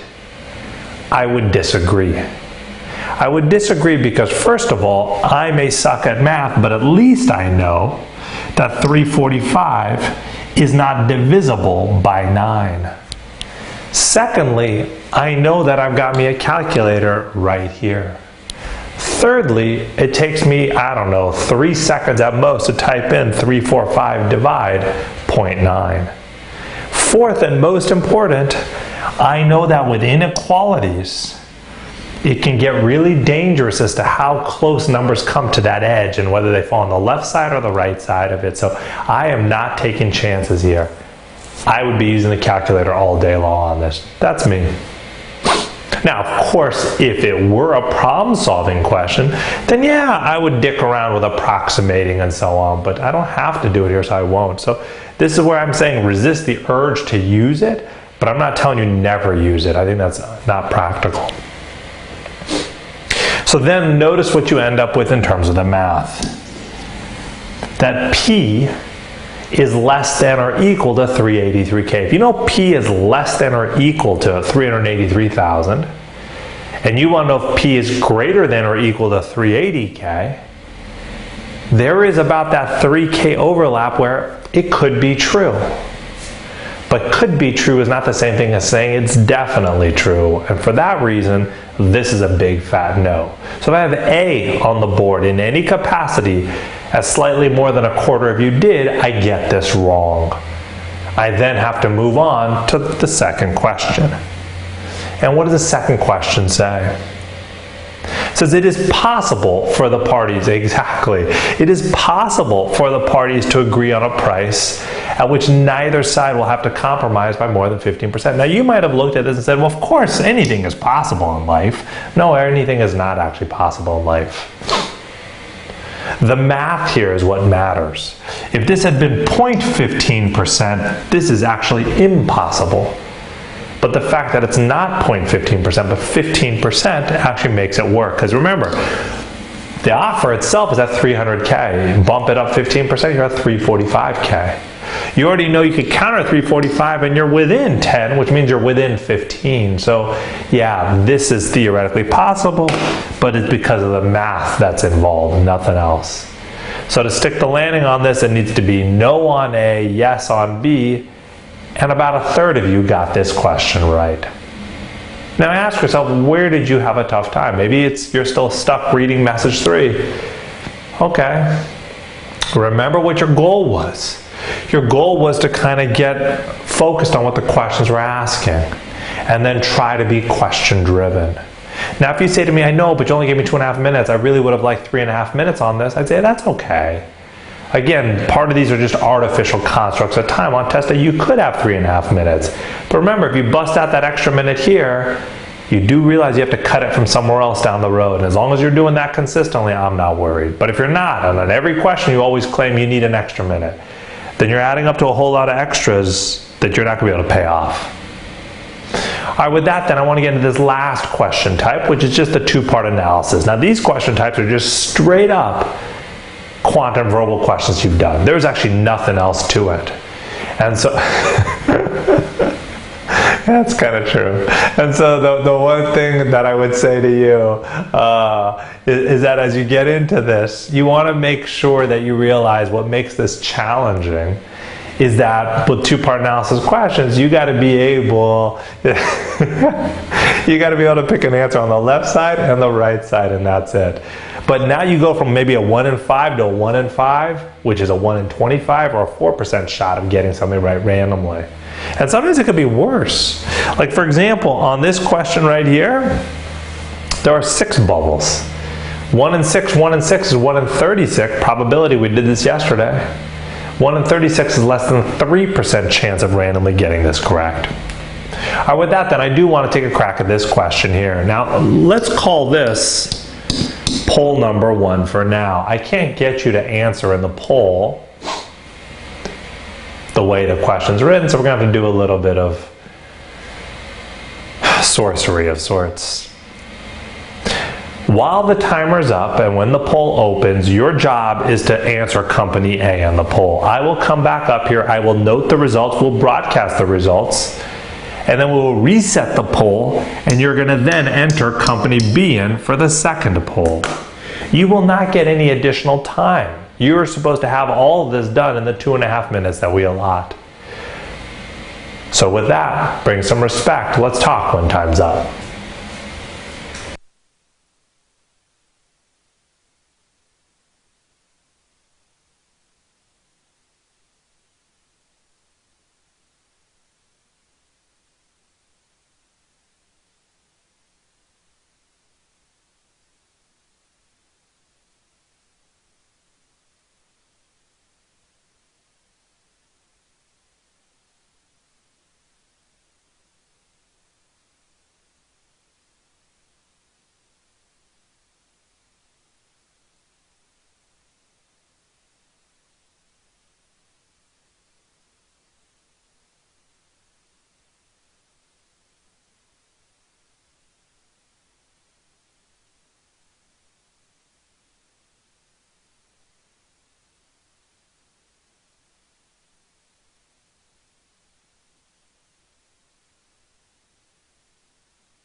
All right, guys, let's go ahead and take a look at this question here.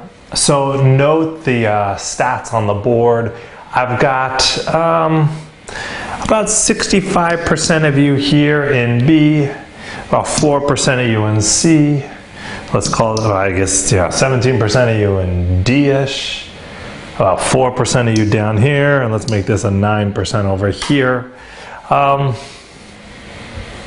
Suggestive that perhaps B is the right answer. Okay. Let's now take a look at company B. Let's clear the poll and then get your answers in for that. Now I'm going to start doing the question because we already have someone having missed it. Decent number, so I'll do it anyways. But just let's see what you guys come up with. Now, in my opinion, everybody should have been able to come up with at least this equation. 25A plus 30B equals $1 million. Everybody should have been able to do that. After all, you're selling company A's uniforms for 25 bucks a piece, B's uniforms for 30 bucks a piece, and you're spending $1 million in the process.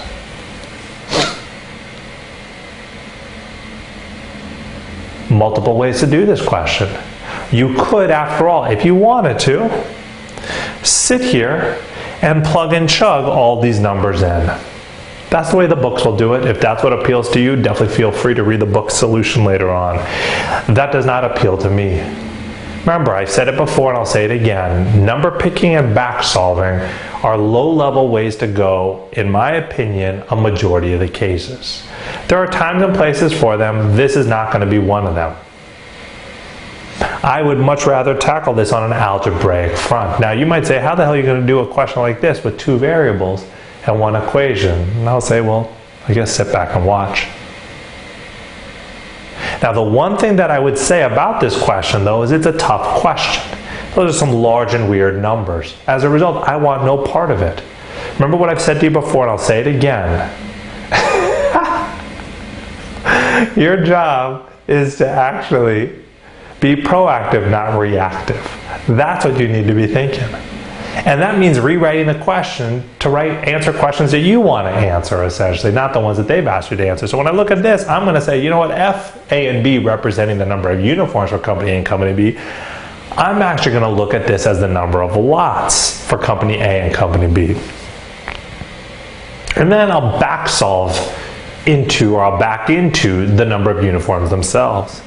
So if I'm going to turn this into a question where A and B represent the lots, then I do have to remember that lots come in 5,000 uniforms apiece. So really, this is more like 25A times 5,000 plus 30B times 5,000 equals $1 million. Now that may look even uglier at this point. And what I would say to you is I agree, but I'm only putting that 5,000 there as a placeholder. Because next thing you know, I'm dividing out everywhere. And now all of a sudden, this starts to look a hell of a lot easier. 25A plus 30B equals 200 looks like math even I can do. But yet, we're not even done. If you know your multiplication tables, you start to see the 5s everywhere. So really, this is more like 5A, 6B equals 40. And now this is super simple. Now, one thing that I want to do is solve for one of these variables. Which variable do I want to solve for? Well, for me, the trigger that I look for is what is a factor of the constant. Is it going to be the coefficient of A or the coefficient of B? If I know my multiplication tables, I know that 5 is a factor, 6 is not, so I immediately decide to solve for A. And thus what I get on this is that A is equal to 8 minus 6/5 B, meaning I bring the 6B over, divide by 5. And remember what I've said before, and I'll say it again, equal signs are expensive signs. You want to try to avoid rewriting. Try to process a lot of this mentally as much as you can. And now I'm ready to finish this out, which means all I'm going to do is say, hey, what are my numbers for B that I could come up with? It can't be 0, 1, 2, 3, or 4. What's the reason for it? because then A would be fractional. I know that it's got to be an integer, and I know B, the B could be a 0 and it would be an integer, but they told me that I'm buying uniforms from both companies. And so because of that, the smallest B could ever be is a 5, which would force A to be a 2. If I go to the next multiple of 5 for B, it would be a 10, but then A would be negative. And as a result, I'm done with this question. So it's 2 times 5,000 or 10,000, and it's 5 times 5,000 or 25,000. That's the way you get this question done. Now notice here in the poll, it looks like 88% of you got to this point. There is no chance that 88% of you would get this question right, though, because if you notice, only 65% of you came to B. So now if you're saying, well, does that mean 65% of us got this right? Maybe, not necessarily. Because maybe of that 65, maybe, that 12%ish scampered off over here. So now really I'm left with only 53% maximum that gets this question right. And this is what you start to realize about IR makes it suck.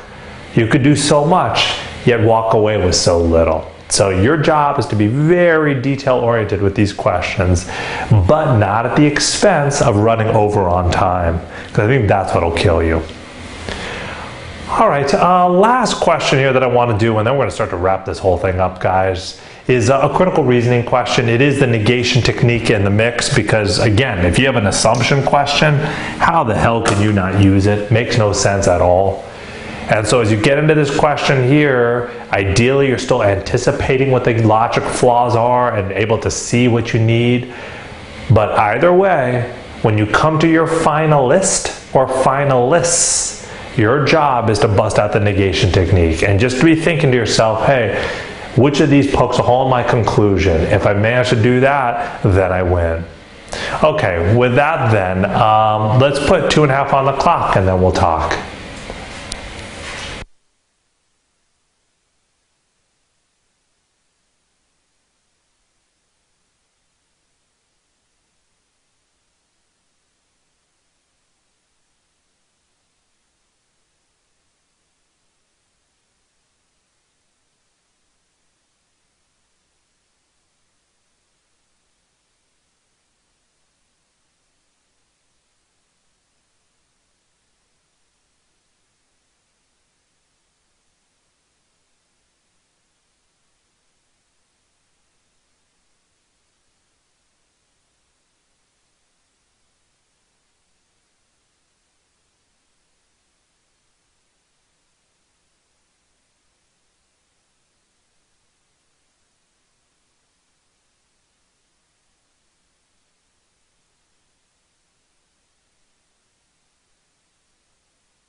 All right, guys, let's go ahead and take a look at this question here. So notice the results on the board. I've got about 28% up here, 52% over there, 13 over here, and 4 over here. So this now changed to a 30,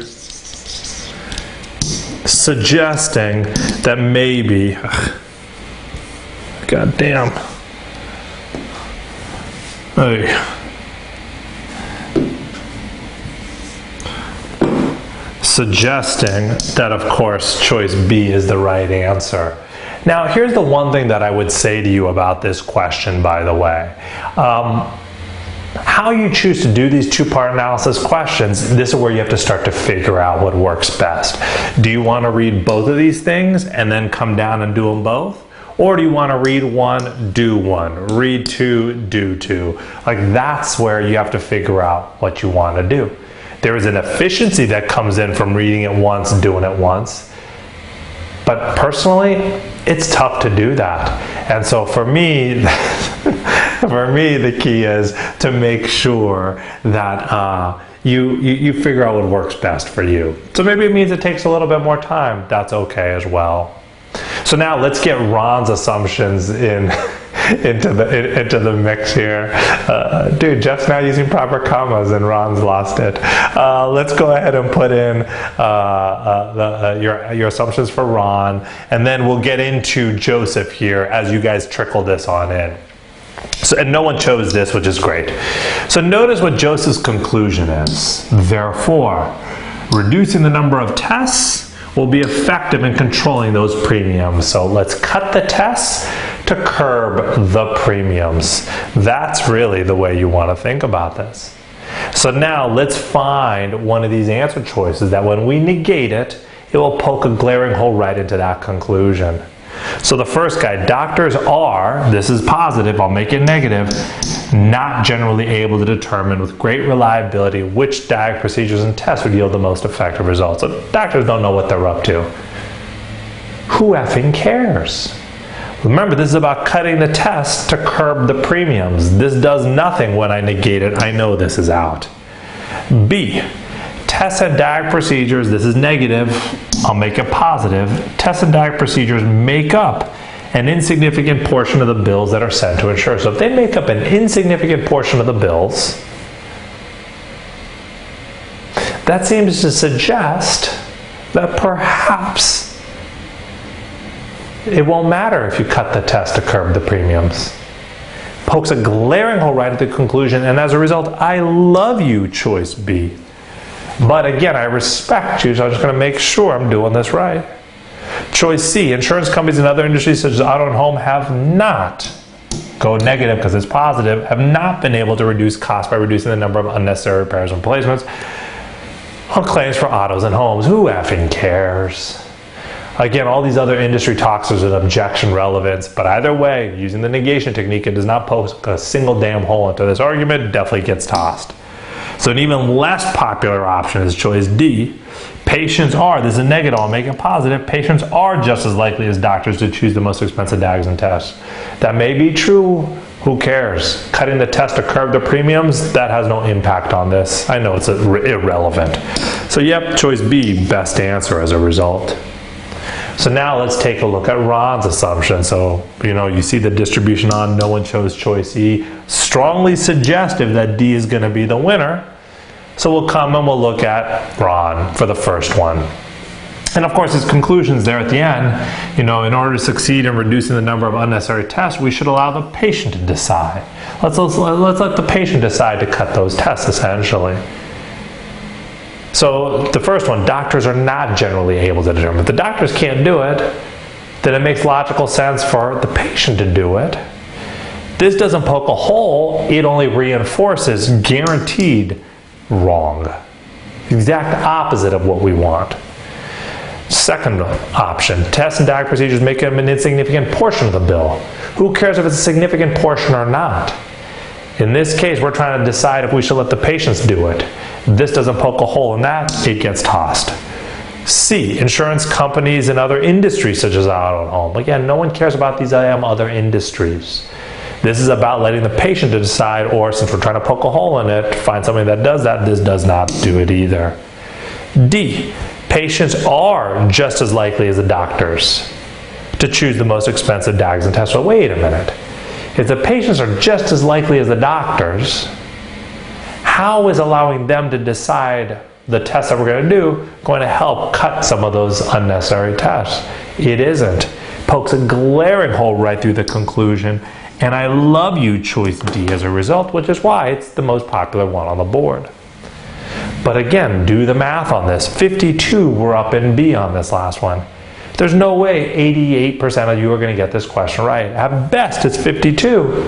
And if 12% of you-ish, or now I guess it's 13, really scampered off in this direction, you're looking at more like 39% potentially getting this question right. So that's how IR works. But hopefully on this question, the last one, you see that this isn't tough. There's no new material we're covering. This is stuff you've been doing for the last 6 weeks. All right, with that then I want to wrap this up, guys. Just real quickly, just talk about this. The whole notion of relative math is basically doing the math without the math. Sometimes that just means trying to estimate whenever you can, calculating basically when you can't. But remember, that's because you have a beautiful calculator right in front of you. In the world of the quant section, almost always you never have to calculate the brute force way. You could probably weasel out with some level of number properties, using fractions instead, units, digits. These are all things to be thinking about.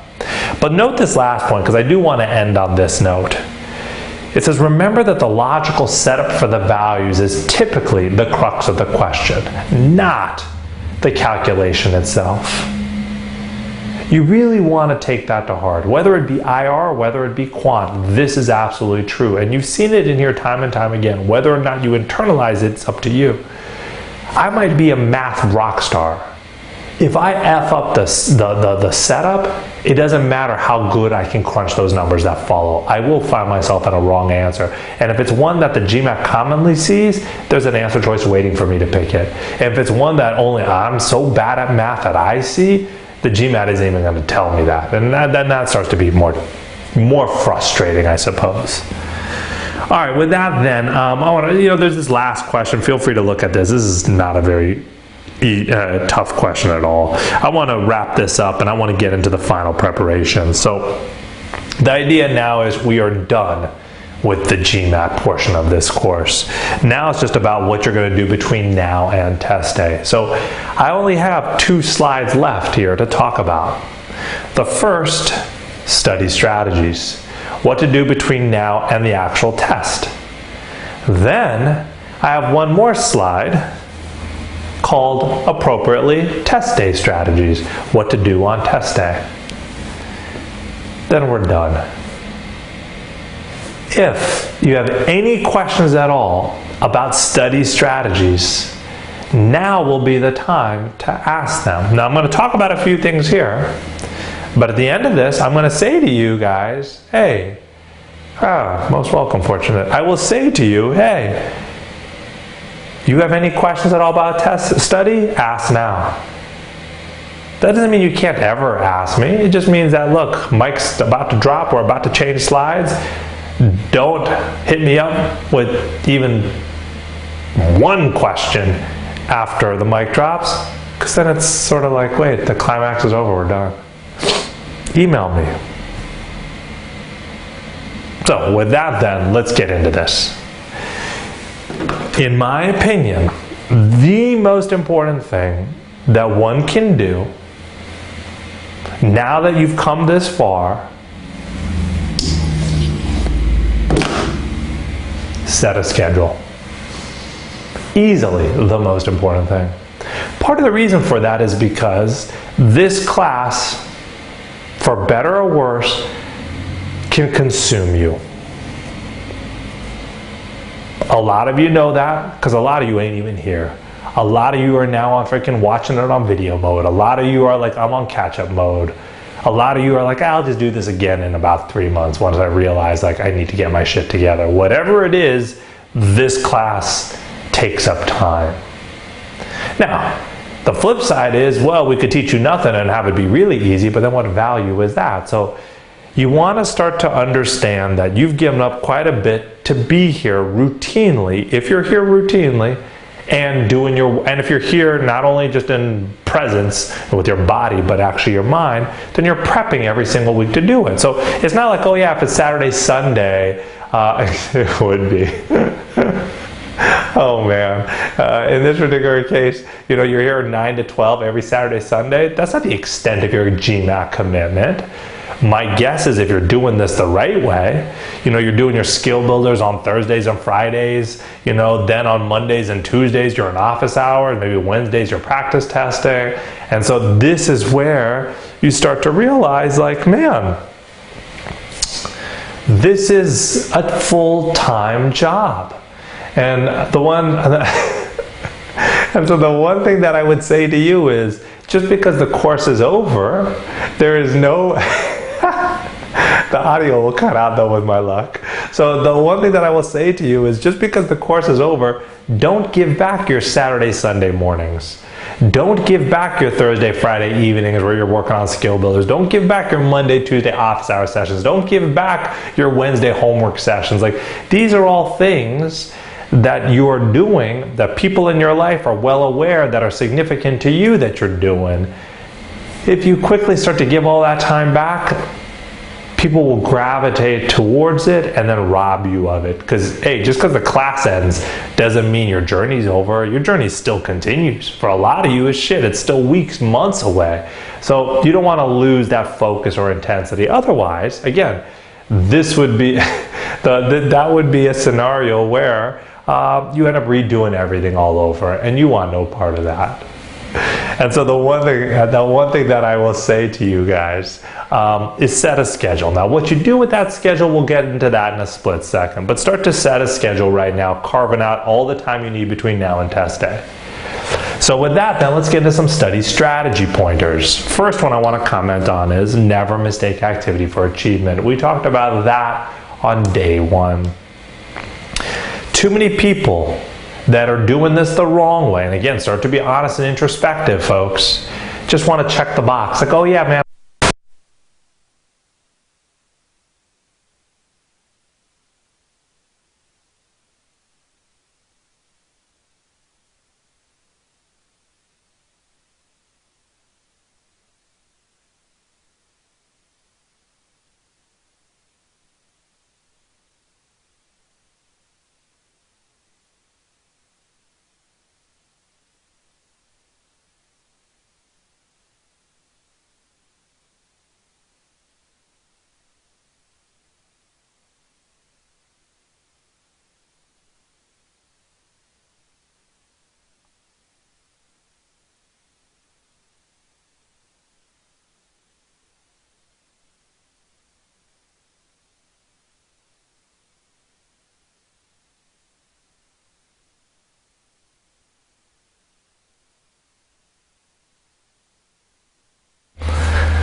All right, we should be good now. All right.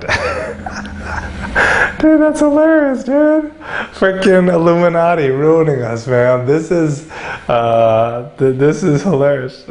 Oh man, and this is why Paul's, after Kelly, my second favorite student at this point, is freaking Paul understands Ron's terribleness. But yes, nothing scary as the jokes. No way, Kareem, I'm signed up to bring us through to the final line here, man. I'm not like you. I just tap out midway through with like, oh, my back is sore, man. No, I finished this thing out. All right, so with that then, let's go ahead and do this. So what I was saying is, never mistake activity for achievement, folks. My hope is you remember that from the first day of class. The first day of class where we talked about Coach Wooden and the idea that you're just doing something doesn't mean you're actually accomplishing anything. So to my example of like, hey, I did 3 hours of stats yesterday. Well, what did you learn? Well, I learned, that the median means a smack dab in the middle, but I don't really need to ever figure it always out. If I know that they're all on the same side and they go left, they go right. Like, whatever takeaways you start to get them. Write them. remember them, look for them. Like, it's basically like that 3 or 4 step process. But if instead you're just walking around with like, oh yeah, I got a 77 on that quiz, or I got 13 out of the 14 questions right, okay, let's move on. You're not learning what you should be. Because again, anybody can get any question right on any given day. That doesn't mean on test day you will. So you want to always be prepping yourself to be best positioned so that on test day you get it right. How do you do that? It comes down to takeaways. So in order to get some takeaways, you need to be learning by doing. You can't memorize, you know that by now. But practice the way you're going to play. Timed sets, as I've said before. Too many people want to focus on efficiency, and it's way too late at that point. Take practice tests. I've talked about this before ad nauseum. Don't only take practice tests. I've talked about this before. Again, the idea there is practice tests help you figure out what you're not good at. Use it as such, which is again why, like, hey, you know, and you know, Ron was kind of joking a little bit earlier, but it's kind of true. But I was chatting further with that student about, hey, that dude, I think that's so right, Andrew. I think that's a great math equation there. But I was chatting with that student who wants to take 5 tests this coming week, and he realized, like, in some sense he had effed up, and he had kind of wished he had taken some practice tests earlier in the process, and it's like, and I'm trying to push him to kind of delay things out a little bit because there's no real rush right now. We're in fucking October. Like, round 2 isn't even due till January. So in theory, people have plenty of time at this point, even if you're trying to get into the next application cycle. So just do it right. Now, some people, by the way, are thinking, well, I want to plan for a retake. What? First of all, retakes you can retake in 2 weeks. Second of all, who wants to plan for a retake?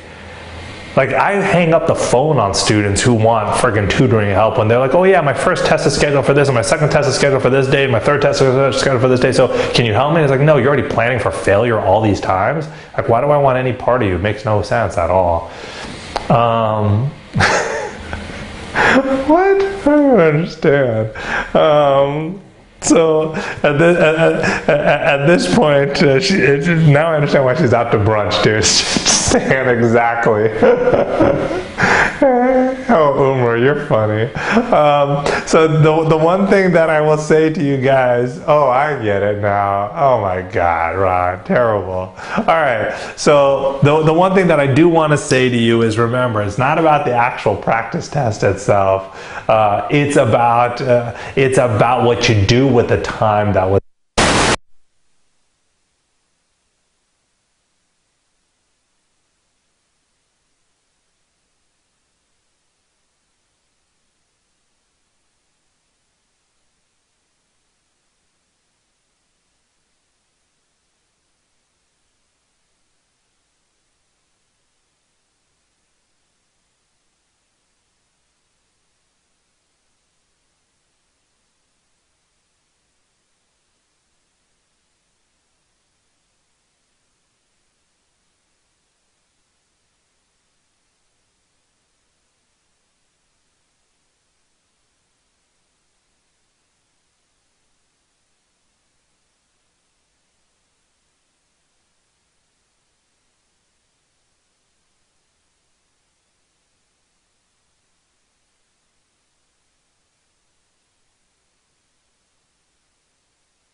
All right, guys, we are back.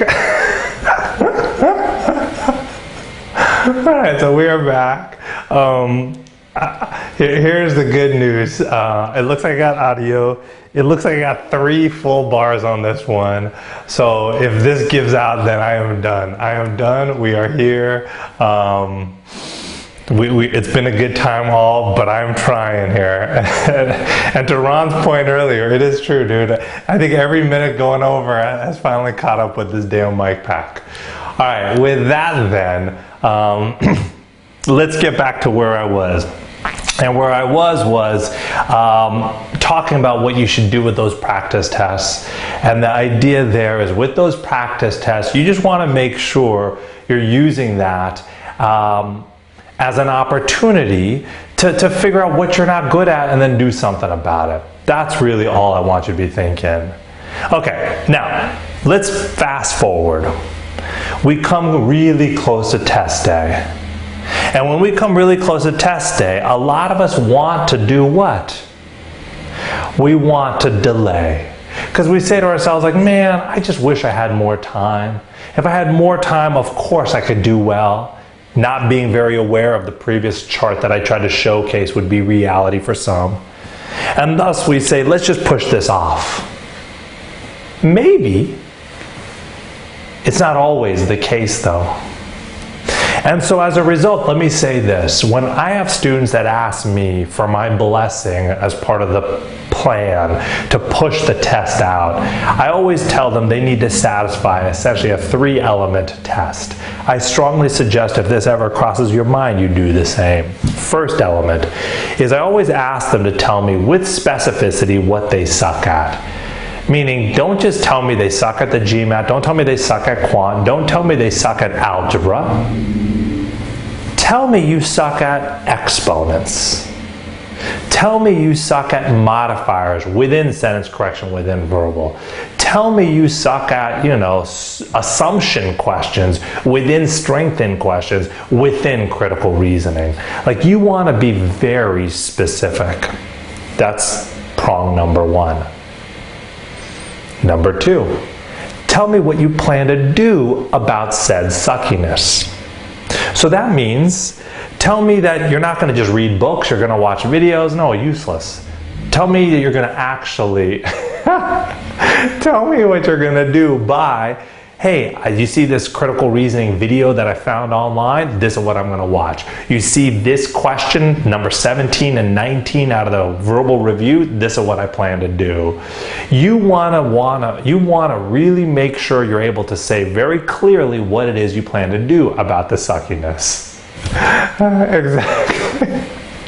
That's good. That's long, but that's good, Andrew. So now you told me what you suck at. You told me what you plan to do about what you suck at. So the third thing, and this is again common sense, just tell me when you plan to do what you have to do about what you suck at. So don't tell me I plan to do it next week. Don't even tell me I plan to do it on Wednesday. Tell me I plan to do it on Wednesday at 7 a.m. It does require self-awareness, sadly. Something that good millennials are not very good at. So the one thing that I will say to you is, if you tell me that I plan to do it at 7 a.m. and I plan to, watch those videos and I plan to do those questions so that I can... Jeff, dude, I love you. You gotta come for my next class, man. Don't leave, man. And so the one thing that I would say as you get into this is you know exactly when to take the test. So that's because you now no longer have to figure out when you plan to postpone it. Like, you already know when you should be doing it based off of when you're going to be doing what you need to be doing. That's the beauty of this. So as a result, even here, if you're thinking right now, well, when should I take the test? I don't have to know. I don't even know what you do when you're not in class. And half the time, I don't even know what the hell you're doing when you're in class. Because you don't participate, you sit there quietly. It's like, whatever, you just take up space. Well, in that case, you should have a good sense of what you already suck at. And if you already know what you suck at, start to figure out when you plan to do something about it and when you're going to have the time then to eventually take the test. But let me be clear, for many people, going past, Exactly. Going past, well, Kareem watches cat videos online in his off time. But here's what I would say. You should not probably spend more than 6 weeks doing this. If you spend 8 weeks, if you start to spend months and months and months beyond, you're probably going to lose a lot of the fire. That my hope is you've had someone in it. Exactly. So why are you hating on the Egyptian, Kareem? I can't handle all this Egyptian on Egyptian hate right now. All right, that's all I want to say about test day study strategies. Are there any other study strategy questions that you guys have? Ask now before my damn mic pack runs out. I still have 3 bars, thankfully. Exactly. It always is Ron's fault. Pyramid scheme. All right, any questions? Ask now. Otherwise, we're moving on.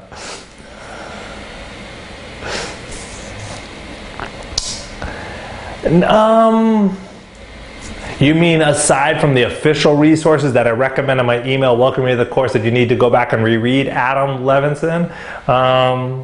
No. I think there's too many people that want to really go and try to get a whole bunch of other stuff. And I think, no, don't say that, Fortunate, stick around. But at this point, that's what I would say. I think too many people want to go and get a bunch of other shit. It's like, wow, you can't even do anything with the shit that you got. Jonah. That was bad, Jonah. That was bad. All right, we are done. Okay, good. We've lost our mind in here today. All right, let's get into test day strategies, and then we'll Oh, that was bad, Jonah. Let's go. Don't encourage him, Kareem. Dude, this is like Ron. Ron is like got himself, like Ari comes out. So if it's not the Indian dad that brings her out, it's these terrible jokes. I love it, Ari. We love you and you're here. So here's the one thing that I will say. Now that we're here on test day, because it's Indian dad jokes is probably why. So here's the one thing that I would say, but these guys aren't even Indian dads. I don't know what their deal is. So here's what I will say now that we are here.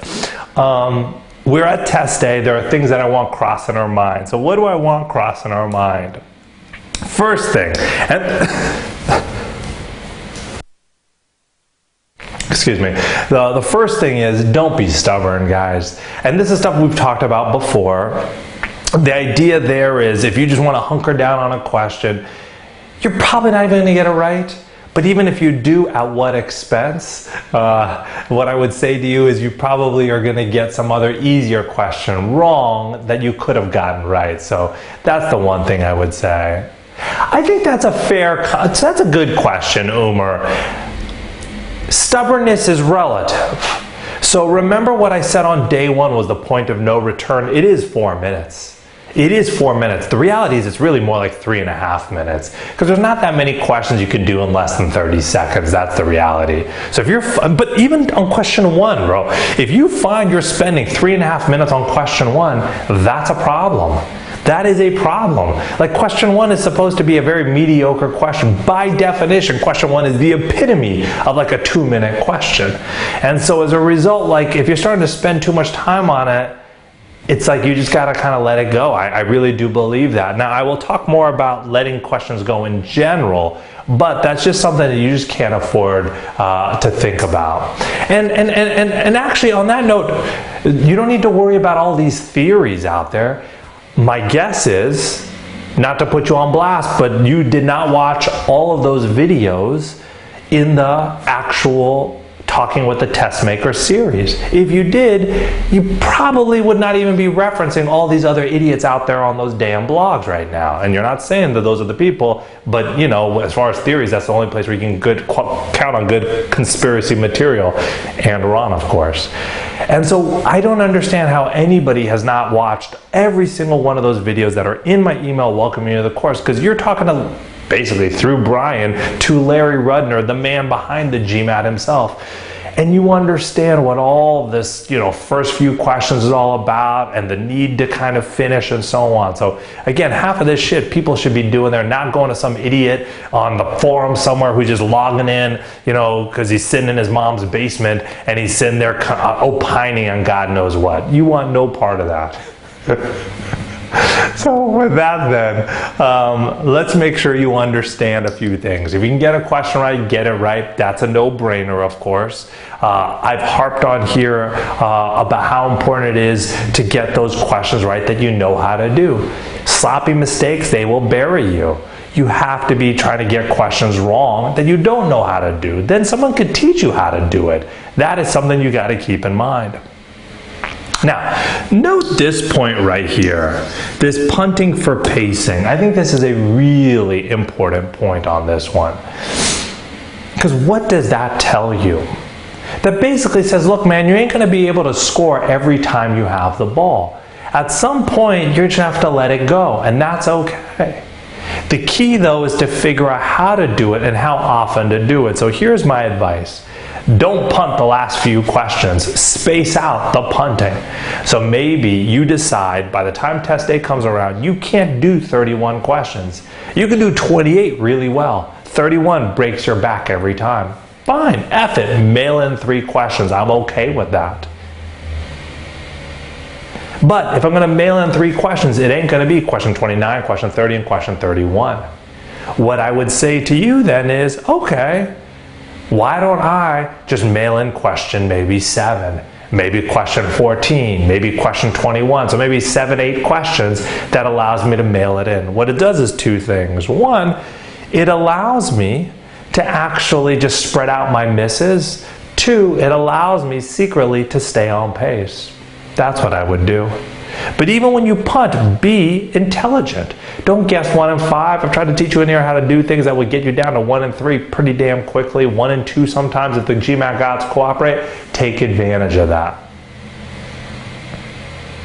Finally, be intelligent about actually what you punt on. So for example, if you decide, yep, I'm supposed to punt on question 8 because that's what my practice testing has taught me, because that's what my homework assignments have taught me, I don't go into test day figuring it out on the fly there.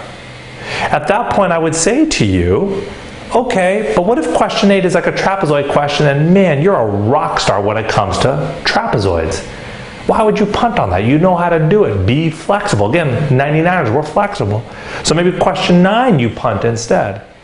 And if question 9 happens, let's say you punt on question 9 because you had to punt around there, but question 10 now ends up being, let's just say hypothetically, a rhombus question. And rhombuses rock your world. Do not make question 10 the day that you decide you will get this rhombus question correct. Like, I know you just punted on question 9, but you've never gotten a rhombus question correct in your life. Self-awareness. You're probably not going to get it right here. Why invest 3-4 minutes on a question that you're probably going to get wrong? Let it go. Move on to something else. I think that's important to realize. So I think that's a great question, Jonah. And actually, funny enough, since Andrew's volunteered some of this, I will share. I think yesterday I did say to Andrew, Andrew, you make me a commitment on test day. You're doing 5 of these questions before you walk in.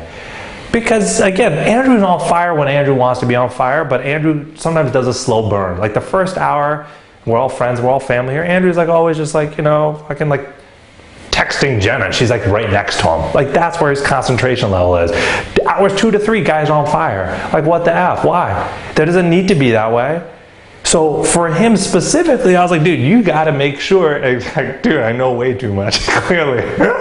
And so at some point it's dude, you need to be focused from the moment you start. So I said to him, hey, you want to get all your early shit kinks out of the way? Do it before you come into the test center. Do 5 questions in the car. You don't even need to look at the answers. Just go through it, feel good about it, and then come in, and then your mind's already in the space. It reminds me, I love Shaq, but it reminds me of when Shaq used to kind of get fat and complacent. He'd be like, yeah, man, I don't need no preseason training. I work my way into shape during the season, so I'm ready for, playoffs. And it's what? Not the greatest work ethic to have. You don't want to have that on test day. So Hey, Wolfpack, man. And so the one thing that I would say to you guys as you get into these questions is you don't want to do that. So, but at the same time, I'll be honest, for me, I would never sit there and I would never do questions in the parking lot. I think it would stress me the F out. And so as a result, when I get into the actual test center, it's just go time, and I know that. So to Jonah's question, I think it's a good question. You got to figure out what works for you. So you know how I figure that out? Every effing time I take a practice test, I do it. Like, to me, test day cannot be any different than what practice test day is. So that's what I would say. So I hate to give you the depends answer, but it depends. Okay, with that out of the way, I want to get into this, these final comments of sorts. So it says, hey, when a question looks easy, this should never cross your mind, ever, at all. Like, again, your job is simple. Your job is simple. Just answer the question on the screen. That's it. But if that's not you, what are you doing? Because think about this for a split second. When a question looks easy, there's only really two options. It either is or it's not. If it is easy, what does that mean? You're doing poorly or you're not. I think this is the scenario that blows people's minds. Because I think people automatically go, oh, it's easy, therefore I'm doing poorly. Like, this is the conclusion they jump to. They never even consider the possibility that it's not easy. They never even consider the possibility that it is easy, but that you're not doing poorly. Because remember, these are all viable options. Maybe it's not easy. Maybe it's a tough-ass question, but you're disrespectful. Or maybe it's not easy according to everybody else, but it is easy to you. Let's make sure we understand that, because you're a rock star. I don't know. But let's go ahead and say it is objectively easy. But it's not because you're doing poorly. Why? Because it may be an experimental question, and they just need to cycle through it and make sure that a guy at your level can get that question right. Maybe they've run out of questions within your bucket. Shit, maybe they've misbucketed things. I don't know. So to me, this is not something you ever want to think about. It's just a terrible way of doing it. Hey, Matt, I appreciate you sharing, man. And I'm telling you right now, you know, people do this all the time. And this is part of why people choke on test day, to be honest. Like, they just get so caught up in their head. And what I always tell my students before test day is, look, dude, do me right. 31 times on quant, 36 times on verbal. Answer what's on the screen to the best you can. If you can't, let it go. I promise you, if you do everything that you've learned how to do and just manage to do that, you'll be happy with what happens. If you don't do that, you won't be. Like, this is, again, not rocket science. This is just important to think about. Exactly. I think to Jenna's point, absolutely right. And I think Kelly is so on the money on that tip too. You know, again, I've talked about, you know, second guessing, changing answers. You got to do it right. Now look at this last point, because I think this is an interesting one. It says see the value in anxiety. And to me, all I say is, what anxiety? Like, what anxiety do you have on this? Like, why do you have any anxiety at all? This test is ridiculous at this point. And again, now talking like a bitter old man. It's like, first of all, you can decide what effing order you want to take the test. Oh, and the test was too long for you? That's why they now shortened it like 6 months ago. Oh, and now you can see your score at the end of the test, and if you don't like it, you can cancel it.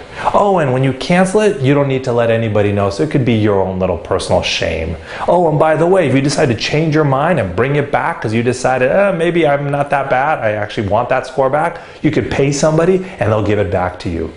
Oh, and if all of that isn't good enough and you want to take, exactly, dude, and if you want to take the test again, we're not going to make you wait 30 days like we used to make you wait. You can come back in about 2 weeks. Like, where is the freaking, like, anxiety here? God, this is so freaking user-friendly now that it should feel that way too. If you do this right, test day should feel no different than practice test day. And thus, it's just another mere formality. And to me, that I think is the important thing to understand. Okay. Yeah, I think that's absolutely right, Jonah. Listen to Jonah. He's insane. Plus, he's got a 7-something already on the damn books. Okay. Any questions at all that that you guys have about test day. Mike is about to drop before the batteries drop. I still got some battery juice here, so we're good. But I can't account for the batteries on the camera. Hey, yabba dabba do, Kelly. I love it.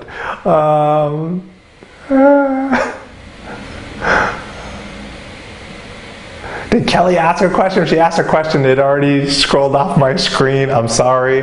But definitely hit me up via email. Otherwise, I'll be happy to answer. Touch option A. All right, it looks like we're done. So I'm coming to the end of the slides here. So what does it say? It says, this is a little bit touchy-feely. It says, success favors the prepared. Be confident you've earned it. Is that true? I don't know. Some of you are not prepared, so why the hell would success favor you? Of course it won't. And yet some of you are still so damn confident. It blows my mind. So the one thing that I would say to you is this, and it's very simple. If you've done what you're supposed to do in here, then things are going to be good for you. If not, that's okay. Your job now is to make sure that you do. It's that simple. Okay. With that out of the way, but actually it's kind of funny, Matt. You know, I don't know if I ever sent an email, but within the last couple months, I feel like one guy who crushed the test sent an email back to me with the subject line was, thank you, damn you. But he did very well on the test. So it was kind of funny, touching little tribute. So I appreciate you saying that. All right, man, I want to end the day now. I want to wish you guys all well. I really appreciate the kind sentiments, Kelly. I appreciate those of you that have kept this class engaging, light, entertaining. I really do. And I want to wish you guys all the best of luck. Definitely stay in touch. And again, always feel free to reach out for advice as you need. I'm always happy to help. All right, everybody, have a good one. I'll see you guys on the flip side. And thank you again, Ron, for always, as your help is always appreciated. Thanks, everybody.